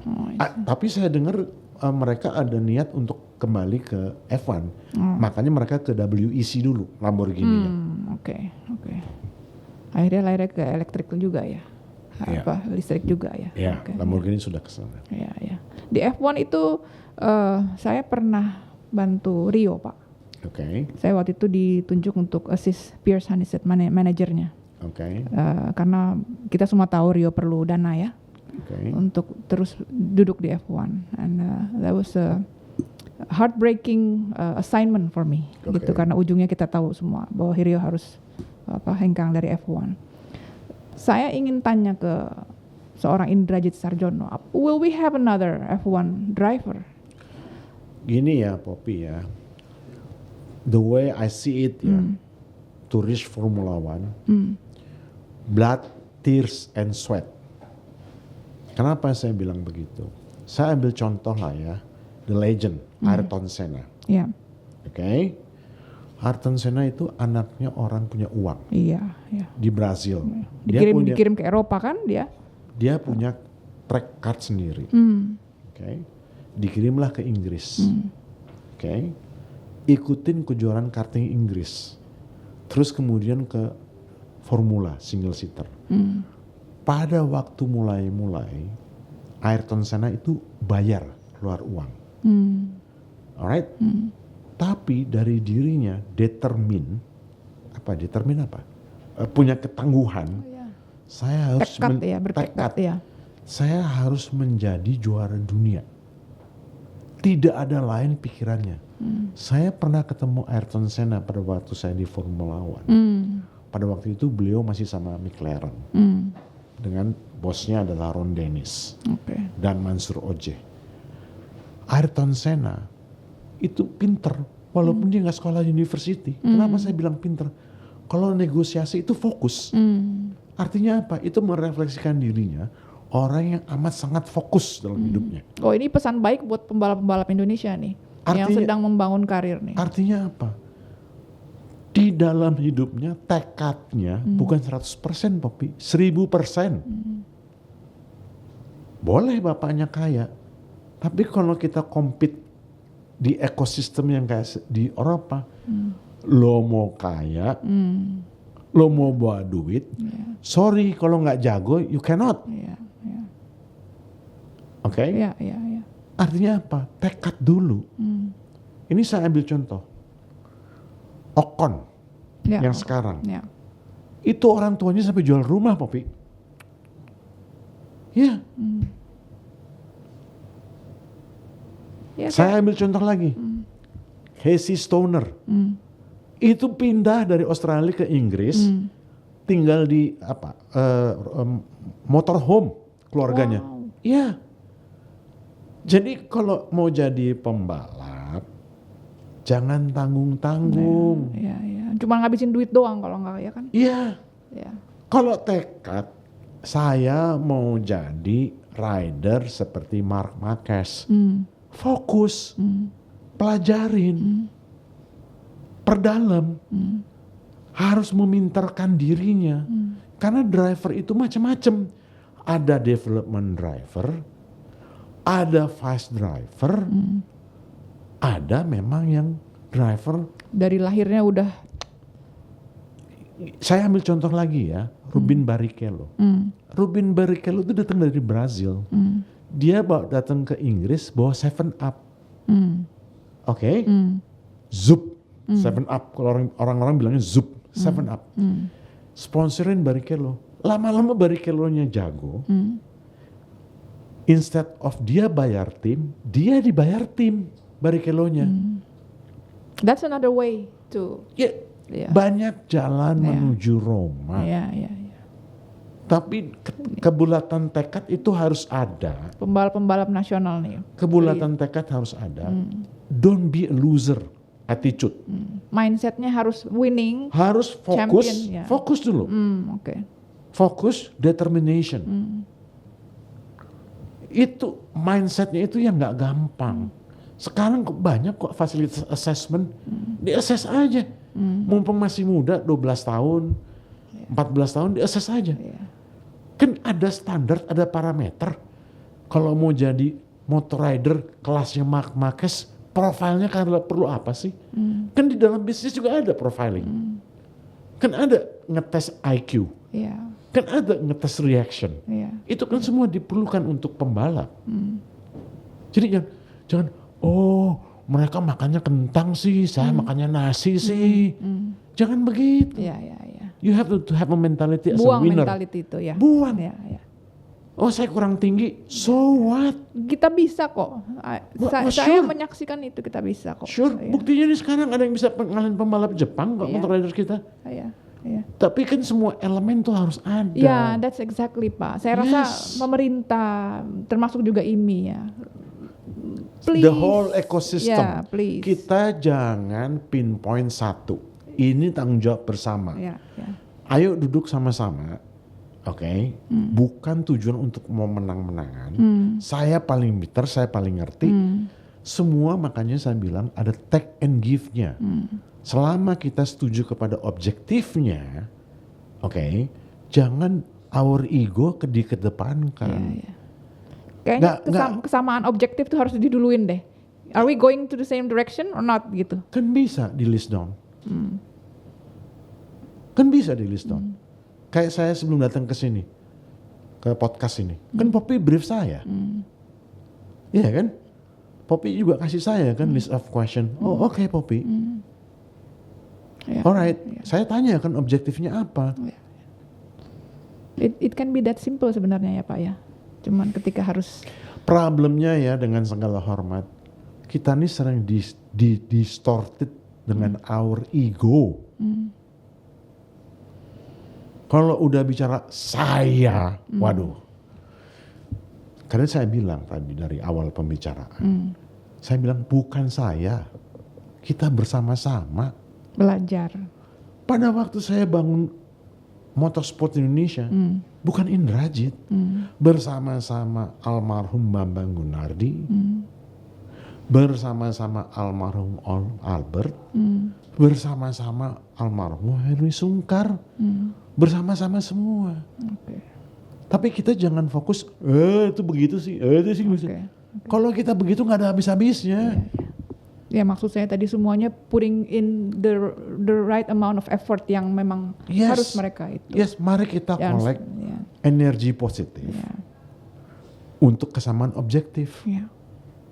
Jangan, ini jauh gara-gara gue. No. We have to contribute kan. Sama di podcast ini, ada tim yang pengarah, ada yang di kamera. Kan sama. Semua tim effort. Dimulai dengan doa dulu. Sama. Dengan demikian saya bisa bilang, we will have another F1 driver. We have to. We have to. Okay. Karena begini ya Poppy ya. Tadi Roy ya, is a sad story. It is a sad story? No. Rio, ya. Rio, sorry. Rio. Saya kenal kakaknya. Kakaknya Iya, selalu Roy, balapan iya, di iya. Formula Asia saya. Roy di karting juga mulainya ya. Ya. Rio ya. It is sad story? No. It is a reality of life. Oke. Fakta kok mau ke F1 itu mahal. Saya tanya deh Poppy deh. Ada pembalap F1 dari Eropa dibiayain negaranya? Ada nggak? Can you answer me? Setahu saya nggak ada Pak. Jangan dong rely kepada suatu negara. Oke. Not fair dong. Oke. Kalau minta bantuan kepada negara, fair. Ada BUMN mau bantu kita, fair. Tapi dengan catatan, we deliver. Saya tanya nih, kenapa sih Pertamina mau sponsorin pembalap Indonesia? Bukan karena Indonesianya dong harusnya, karena prestasinya dong. Karena apa lagi? Ada benefitnya dong untuk Pertamina, exposure dong. Ya. Saya tanya, Petronas kenapa sponsor Mercedes-Benz? Why? You tell me. Oke. Jadi Karena even in ya ada benefit ke Petronas. Petronas bisa gedor pintu Mercedes-Benz untuk menjadi OEM-nya Mercedes-Benz. Oke. Apalagi Petronas mendapat R&D gratis, data dengan mobil kecepatan tinggi. Apalagi banyak hal-hal yang benefit yang didapat. So, Jadi melihatnya jangan hanya karena orang Indonesia kita support. No, look it into the bigger picture. Jadi ada alasannya. Oke. Kita bicara profit organization orientation. Kenapa Petronas berpartisipasi di banyak balapan? Bukan di F1 aja loh. Ikut di GT, ikut di MotoGP, ikut di rally. Oh, di rally juga ya? Pernah dengan Proton. Jadi nggak bisa. Karena orang Indonesia aja saya sponsorin deh. No, dari kitanya sendiri. Look, Tapi boleh dong saya melihat perlunya juga sebuah idealisme ya kan, maksudnya ya kita ngomong as a patriot gitu kan, senang kan ada yang bawa bendera merah putih di podium saya senang. gitu. Saya senang, tapi Karena gini, jangan jadi spoil ya Poppy ya. Ya. No. Ini dari pemikiran saya ya, ketika saya kemarin dengar Pertamina mau sponsorin VR46 Academy gitu. I wonder the reasons behind that decision gitu. Komersial. Jadi semua melihatnya dari situ aja ya Pak. Ya? Begini ya. Begini ya Poppy ya. Kita harus jadi patriot. Oke. Saya ambil contoh. Oke. Yang namanya Bang Santander itu ditenteng oleh Fernando Alonso. Ya. Oke. Saya tanya balik lagi. Marc Marquez itu apa sih nationality-nya? Spanish ya. Dia bawa Repsol nggak? Iya kan? Iya. Tapi Marc Marquez jago nggak? Iya dong. Ya. Jadi artinya apa? Lo jago dulu. Repsol Vulcam. Oke. Saya ambil contoh lagi. Ingat Petrobras? Enggak. Petrobras di Brazil. Oh iya, Petrobras ya. Dia sponsor F1 di Brazilian GP. Kenapa? Because penyelenggaraannya F1 di Brazil baik dan memenuhi syarat. Kita jangan jadi manja dong. Oke. Saya tanya, siapa sih Carter kita yang pantas disponsorin? Kan harus itu dong. Okay. Kita lihat dong prestasinya apa. Saya itu, ini saya agak mau sombong sedikit. Saya yang memulai Formula Asia bersama Yong Hing Fah, bersama Chandra Alim. Itu dari Malaysia ya kalau nggak salah. Yong Hing Fah dari Malaysia. Itu bapaknya Alex Yoong. Pada waktu itu tidak ada single seater secara series di luar Jepang. Tujuan saya patriot. Saya mau lihat single seater driver di luar Jepang, di Asia bisa sampai ke F1. Alright? Ya, oke. Itu as early as 93. Saya juga patriot, Poppy. Oke. Ya. Kenapa saya klaim saya patriot? Saya mau mengajarkan engineer dan mekanik di Indonesia untuk bisa adjust wing. Tahu ya mobil? Iya. Ya. Ini saya mundur lagi nih. Tahun 74-75. Yamaha, ya YZ, itu testingnya di Ancol. Oh. Ya. Oleh siapa? Antara lain Ben Hidayat, Ben Suswanto, tetapi mereka bisa menunjukkan prestasi. Prestasinya nggak main, nggak istilahnya apa ya sekarang? Kacang-kacangan bukan? So, Bukan kaleng-kalengan, sorry. Yeah. Bukan kaleng-kalengan. So they delivered ya. Iya dong. Ya itu yang kita harus hadarin. Jangan kita nuntut. Kan saya quote ke Kennedy ya. Kennedy kan pernah bilang, Yeah. don't ask what the government has given to you, but ask yourself, what have you done to the government? Oke. Menuntut paling gampang. Tapi dari kita sendiri harus produktif. Oke. Sorry ya saya agak melenceng. Ya. Now that you're saying that, gimana dengan kasus kalau misalnya ada pembalap ya yang sudah berjaya di nasional, dia mencoba terjun di kancah dunia ya. He was given the chance, masih diberikan kesempatan tapi kesulitan keuangan. Ini saya rasa banyak kasusnya dan bukan hanya frustration tapi juga kan untuk pencapaian kita sebagai bangsa kan jadinya terhambat kalau begitu. Kalau memang mereka bisa sulit cari sponsor, bisa for any reason gitu, tapi kendalanya hanya di masalah pendanaan. Itu bagaimana, Pak? You give me a hard time, Poppy. But we have to face reality hidup. Tapi ya ini masalah saya akan jawab. Ya. Saya kasih lihat realita hidup ya. Tadi saya udah bilang kasih stoner jual aset bapak ibunya sampai harus tinggal di motorhome di Inggris. Oke. Sekarang kita lihat apakah di Indonesia kejurnasnya, saya bicara balap motor ya. Iya. Aspal ya. Ya, balap motor ya, di aspal ya.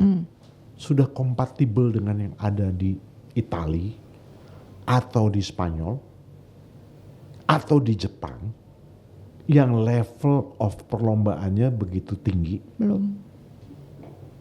Jadi kita harus lihat. Makanya kita jangan jadi katak dalam tempurung. Artinya apa? Saya merasa jago. Di mana? Oke. Sekarang kita ada nih yang namanya industri motor dunia. Produksi terbesar ketiga itu di Indonesia. Nggak menutup mata kok yang namanya produser. Terbukti jadi anak angkat, terbukti didorong. Memang kompetisinya itu amat sangat tough. Jangan kita ternina-bobokan, gue udah jago di Indonesia.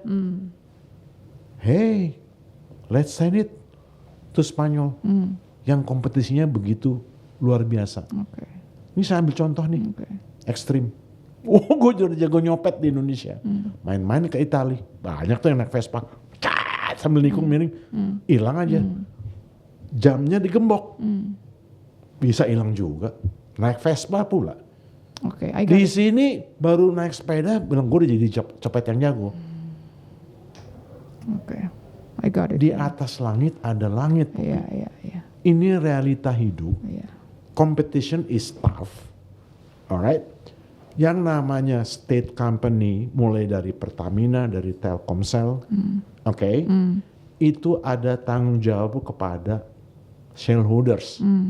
Shareholdersnya siapa? Pemerintah Republik Indonesia. Pemerintah Republik Indonesia nanti harus ditanya-tanya oleh DPR.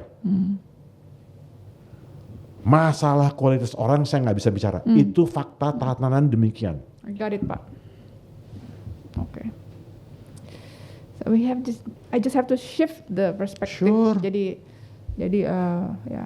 Tapi Jangan tetap, manja. Tapi ini tetap PR, ya kan? Ini tetap PR. Itu PR. Ya. Saya tidak bilang, ya, udah deh. Emangnya gue pikirin? Enggak. Ya. Itu tugasnya governing body. Tugasnya governing body sama dengan pemerintah Indonesia, membuat ambien kondusif. Itu kan harus berpikir. Ya. Seperti contohnya pemerintah Indonesia, bagaimana supaya rakyat Indonesia terpenuhi papan sandang pangan, pemberdayaan manusianya, apa dan segala macamnya dari A sampai Z, Z sampai A. Itu yang harus dipikirkan oleh governing body dan harus diimplement. Okay. Makanya amat sangat penting memilih orang yang benar. Ya. Ya. Mulai dari pembalapnya, dari tunernya. Halo. Decision makers juga kan. Of course, Manajemen. semua, Ya. the whole ecosystem. Oke. Nggak bisa partial. Oke, got it, Pak. Kita sudah bahas F1. Kita sudah bahas tentang perjalanan di governing body, di FIM, VIA, IMI. Kemudian WRC, saya masih ada satu pertanyaan lagi. Boleh, mau 5 juga boleh. Saya melihat Indonesia ini sebenarnya kan ideal untuk melaksanakan WRC. In what sense ideal? Tempatnya, benar Are you nggak? sure ideal? Benar nggak? No, Salah ya? I disagree with you. Oke, kenapa Pak?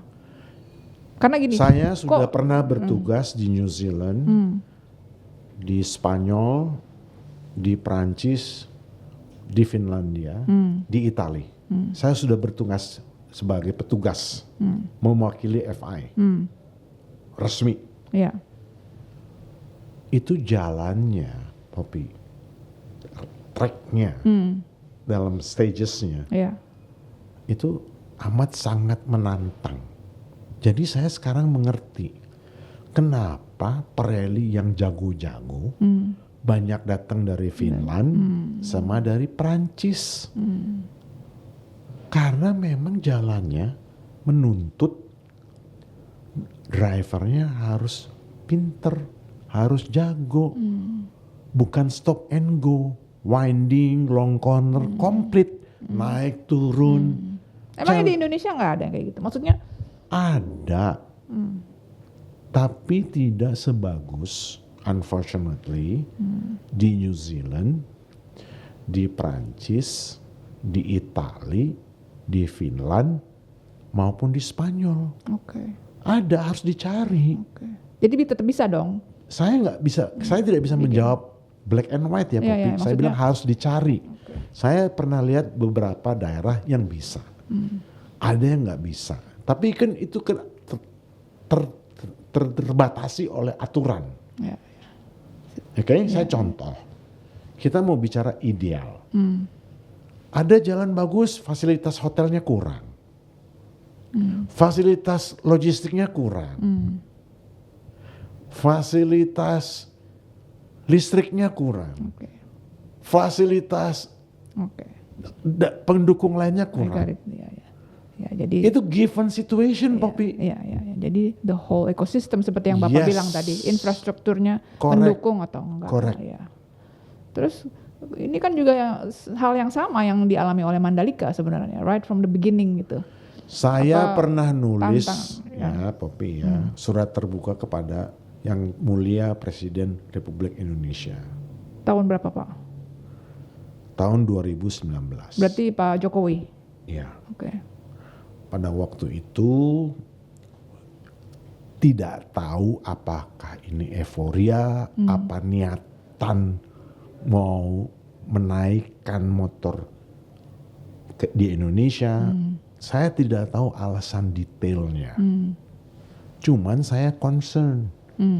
Kalau kita mau menyelenggarakan event dunia dengan magnitude dunia yang diikut sertakan sertanya dari dunia maupun followersnya secara mendunia, kita lebih baik siap.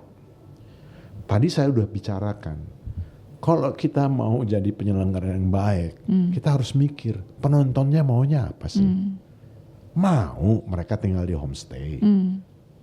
Mau nggak? Enggak lah. Ya, Poppy jawab sendiri. Nonton MotoGP masa tinggal di homestay? Ya, Poppy udah jawab sendiri. Apa sudah siap Marshall kita? Belum, Pak. Waktu saya tulis ke Yang Mulia Presiden Republik Indonesia, itu saya sebagai patriot, Poppy. Kenapa saya bilang sebagai patriot? Saya tidak mau nama Indonesia dipermalukan oleh media dunia, bukan media Indonesia. Iya. Dengan segala hormat, kadang-kadang media Indonesia, Iya.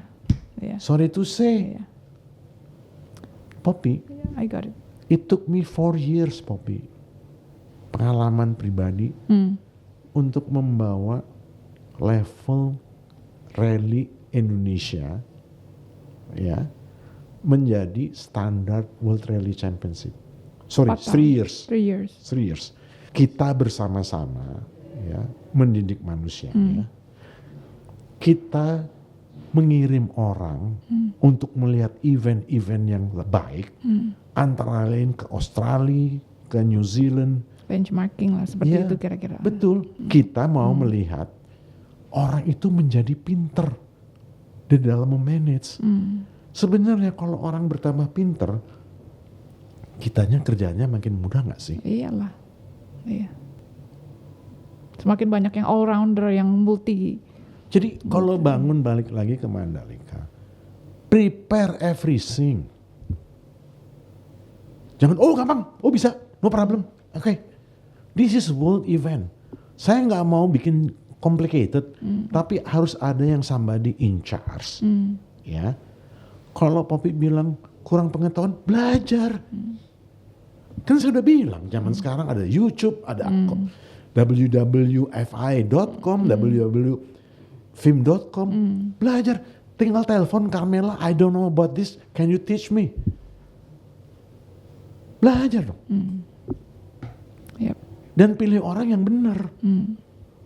Kalau orang yang nggak benar, keluarin. Obrigado, Pak. Susah amat. Oke. Jangan jadi benalu kalau kita kerja di tempat orang. Iya. Mereka sudah 3 tahun berarti ya ini melangsungkan Ya kegiatan. mudah-mudahan makin baik lah. Berapa kita tuh sebenarnya punya nggak sih Indonesia tuh sirkuit kelas dunia yang secara teknis dan desain itu benar ya, tepat ya gitu menurut Bapak? Saya tarik dikit dulu ya. Iya. Maksudnya Bapak kan udah keliling dunia ke hampir semua sirkuit ya udah. Kayak gini ya Poppy ya. Tadi di awal saya sudah bicarakan bahwa dunia ini dinamis, dunia ini berubah dari waktu ke waktu. Saya udah bicarakan Napoleon Bonaparte yang bisa lihat 200 tahun ke depan. Visionary ya. Visionary. Oke. Pertanyaannya Poppy, ada nggak sih sirkuit Indonesia yang sudah memenuhi syarat? Poppy, jawaban saya gampang kok. Gimana? Oke. Di dalam proses homologasi sirkuit itu ada 2 acuan. Mau untuk balap motor atau untuk balap mobil. Oke. Karena aturannya bisa beda.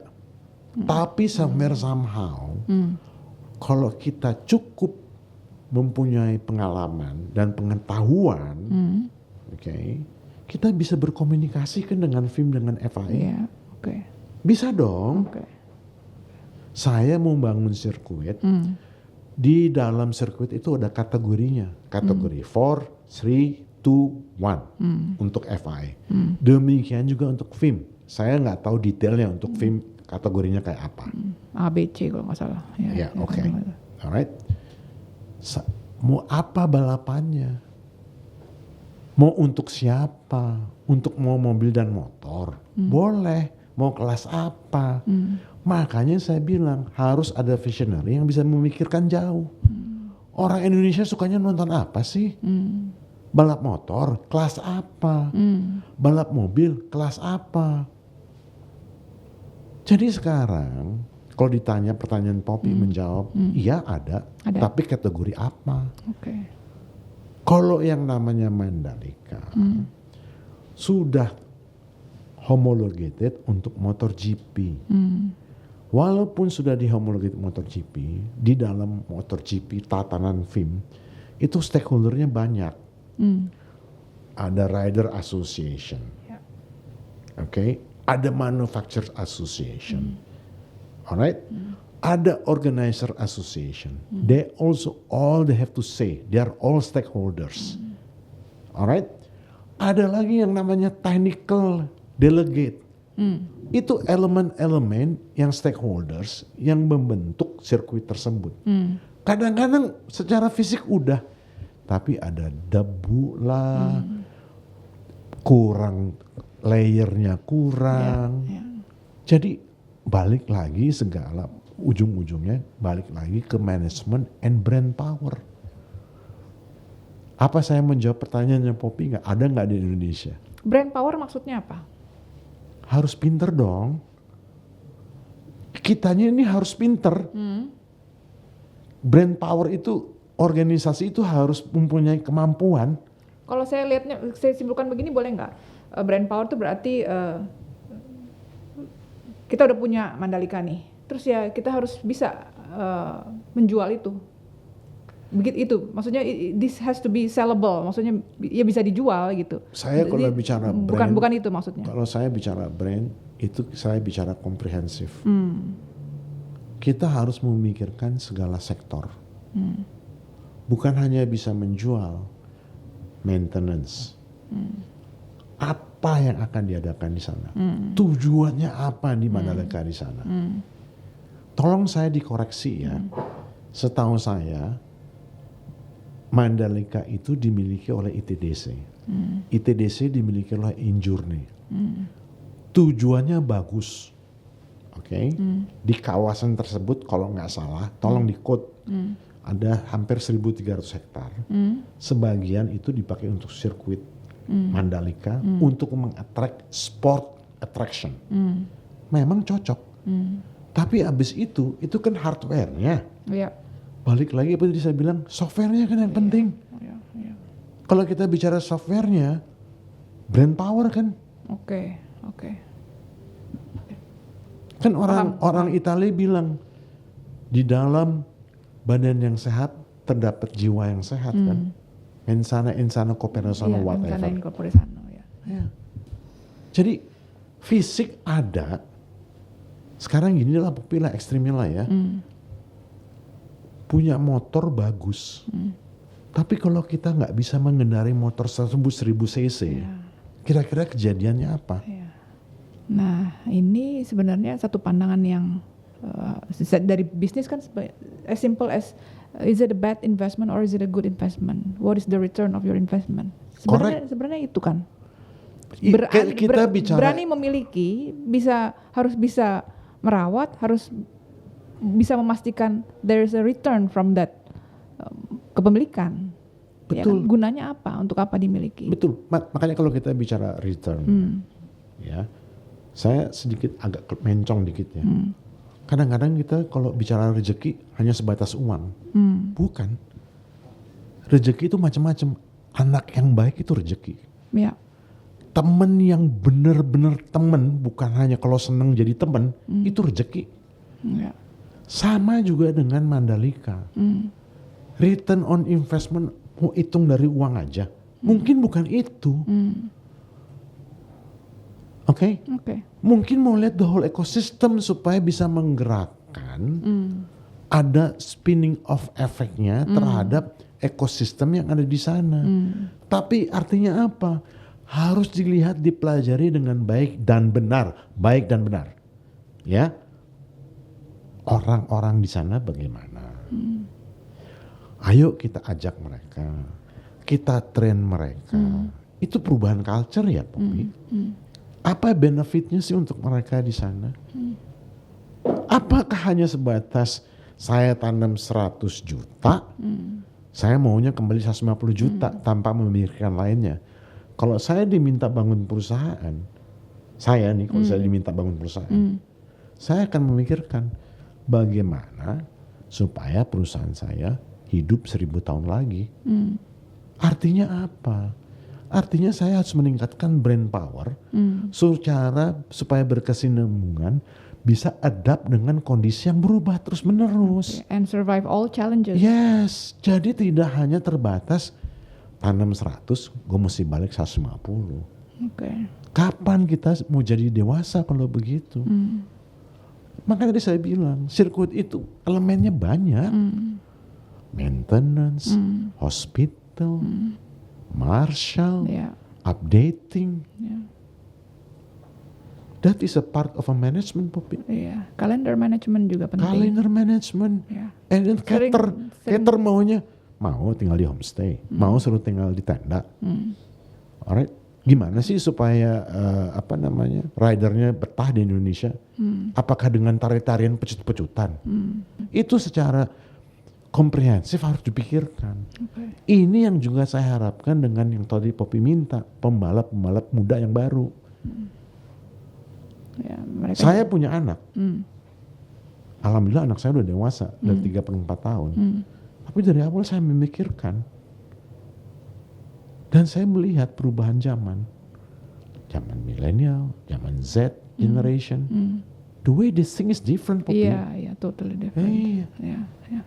Oke. Indrajit, mau tanya boleh nggak? Boleh. Iya. Menurut Indrajit, Mandalika itu sirkuitnya secara desain udah bagus atau belum? Kenapa, sorry? Secara desain, sirkuit Mandalika udah bagus atau belum? Kalau Secara desain. saya mau clear dulu. Dimaksud bagus apa?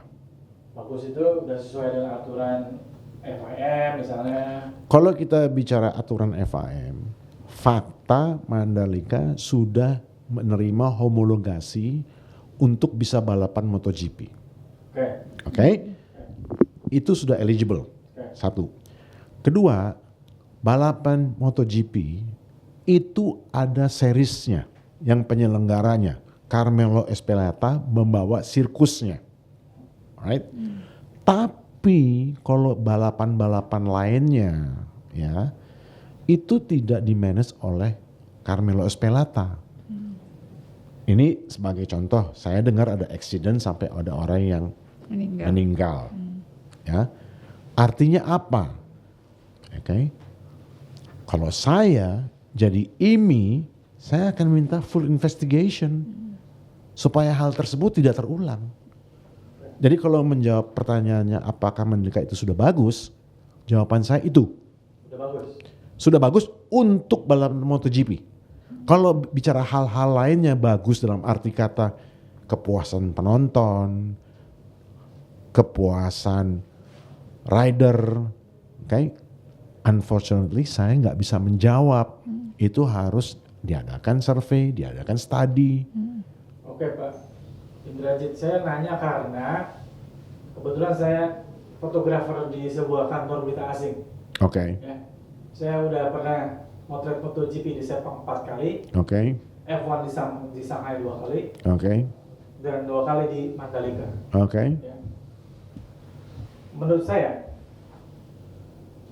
dari kacamata saya seorang fotografer ya, fotojurnalis, itu satu yang saya rasakan itu beda banget sama yang ada di Sepang sama di Shanghai, Oke, khususnya untuk jurnalis.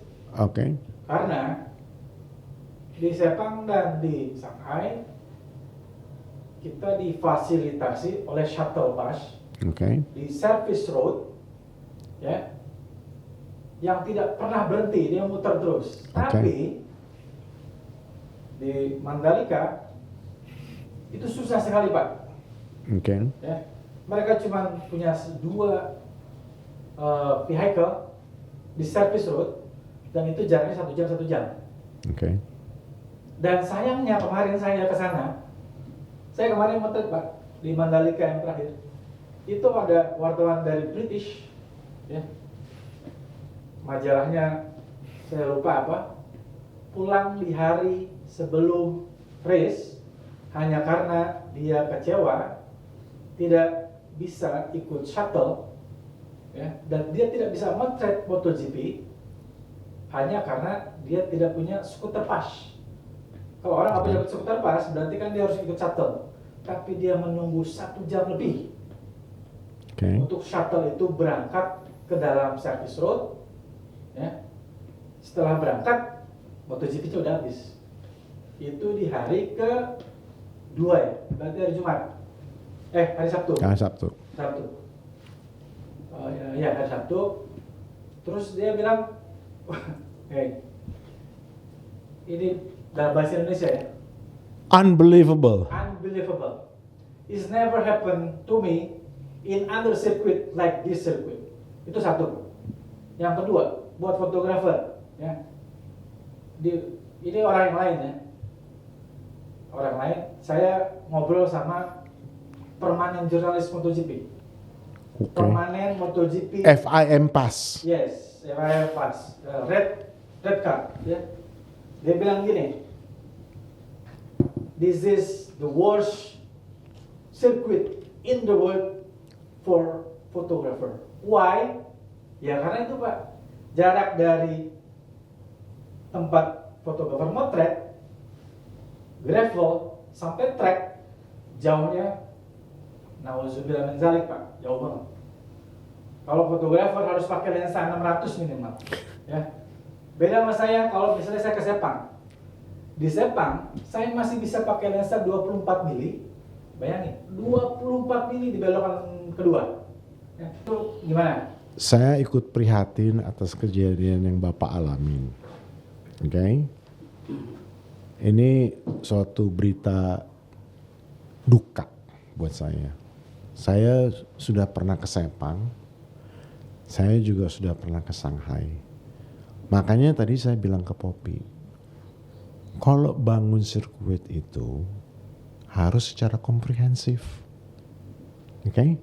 Artinya apa? Ini suatu pembelajaran buat manajemen. Hal-hal tersebut harus diperbaiki. Dan saya yakin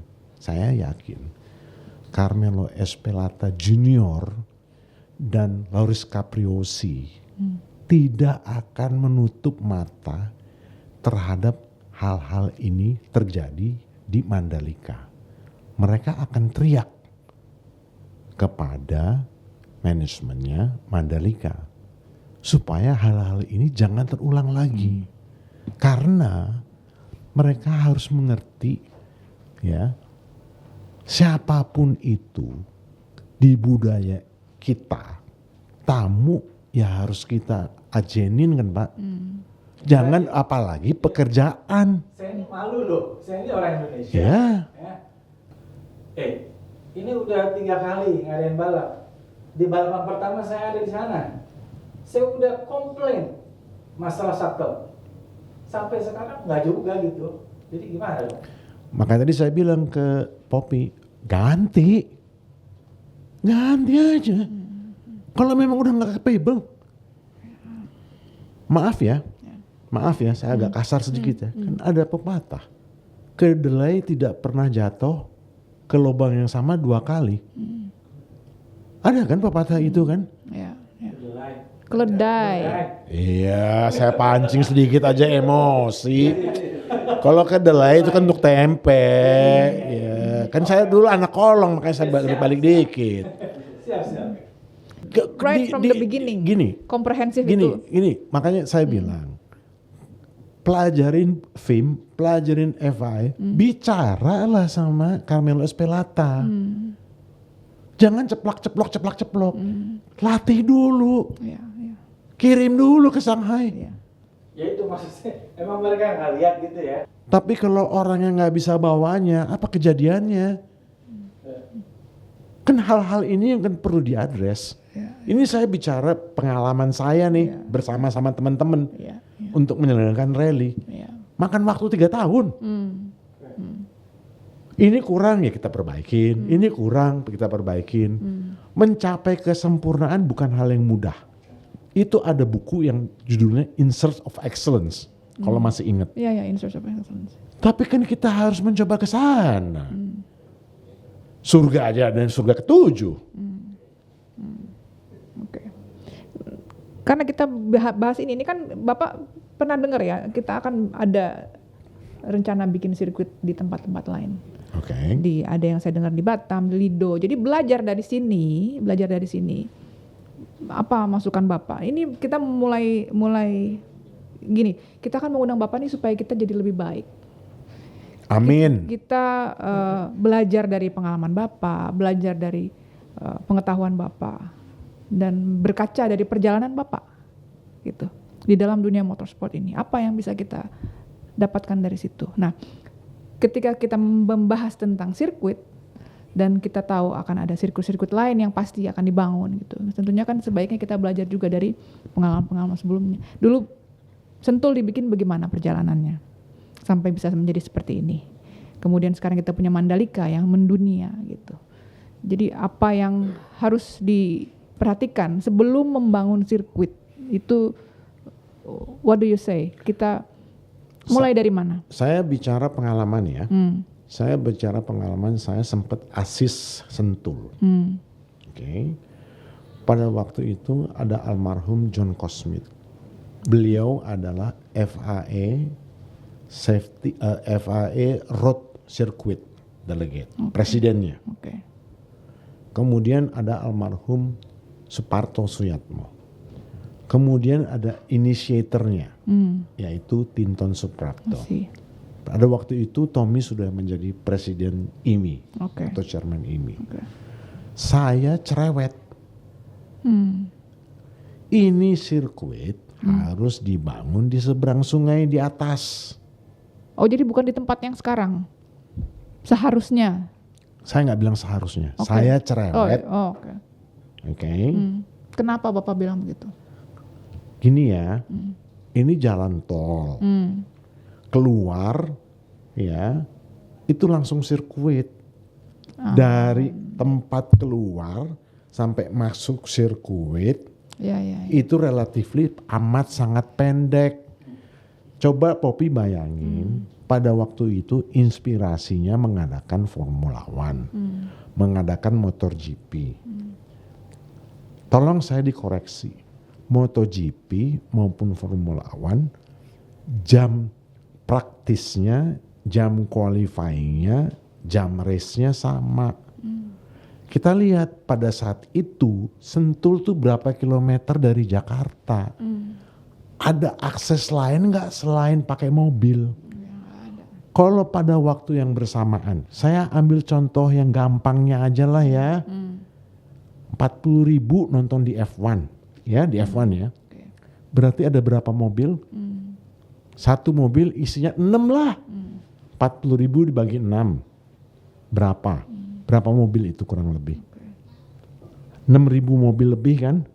6.000 mobil mau parkir di mana? 6.000 mobil datang pada waktu yang mau bersamaan. Karena jam startnya sama, harus keluar pada waktu yang bersamaan. Bisa ngebayang nggak trafiknya kayak apa? Kalau nggak salah masalah ini terjadi waktu A1 itu ya, apa Formula E Iya, ya? sampai Pak SBY naik motor. Jadi itu kalau mau bangun sirkuit, message-nya jangan hanya fokus kepada persyaratan. Makanya tadi ada pertanyaannya, ini sudah bagus nggak? Bagus di mana? Kita harus berpikir balik lagi secara komprehensif. Kita forecast saja mau apa balapannya. Mau balapan karung. Ini ekstrimnya ya. Mau balapan go-kart. Followersnya berapa? Kenapa sih kita kalau sekolah itu disuruh belajar? Kan supaya semua kita biasa belajar. Pelajarin dulu. Kalau mau bangun di Bintan, mau bangun di Batam, mau bangun di Lido, I'm happy for it. Berarti motorsport akan tumbuh. Mudah-mudahan dibangun secara komprehensif dan secara brand power. Mikirnya jangan satu sektor.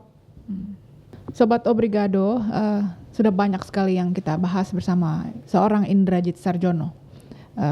Saya berharap kita bisa berbincang lagi di lain waktu ya Pak. Karena pasti banyak sekali hal-hal lain yang bisa kami pelajari, kami dapatkan dari Bapak ya. Dengan senang hati. Semoga pembicaraan ini bermanfaat dan tentunya bagi pelaku di dunia motorsport bisa juga berkaca dari pengalaman seorang Indrajit Sarjono. Kita harus menjadi lebih baik karena kita mencintai dunia ini. Betul kan Pak? Ya. Ya, Indonesian motorsport industry harus berjaya, harus menjadi kelas dunia yang sebenarnya? Saya kalau Poppy bilang harus, saya jadi bertanya-tanya. Kita kembalikan kepada pelakunya. Selalu manusianya. Oke. Jangan hanya bermimpi harus tapi tidak melakukan apa-apa. Akhirnya jadi kayak orang yang saya tadi bilang.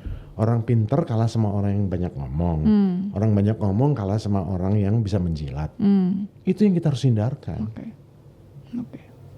Di semua sektor ya. Ya. Oke.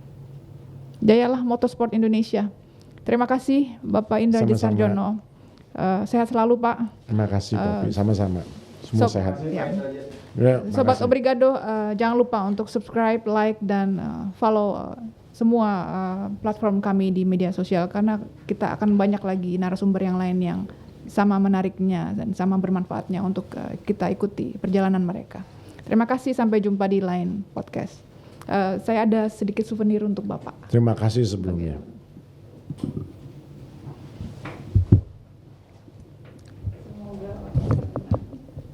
Lebih cakep di foto.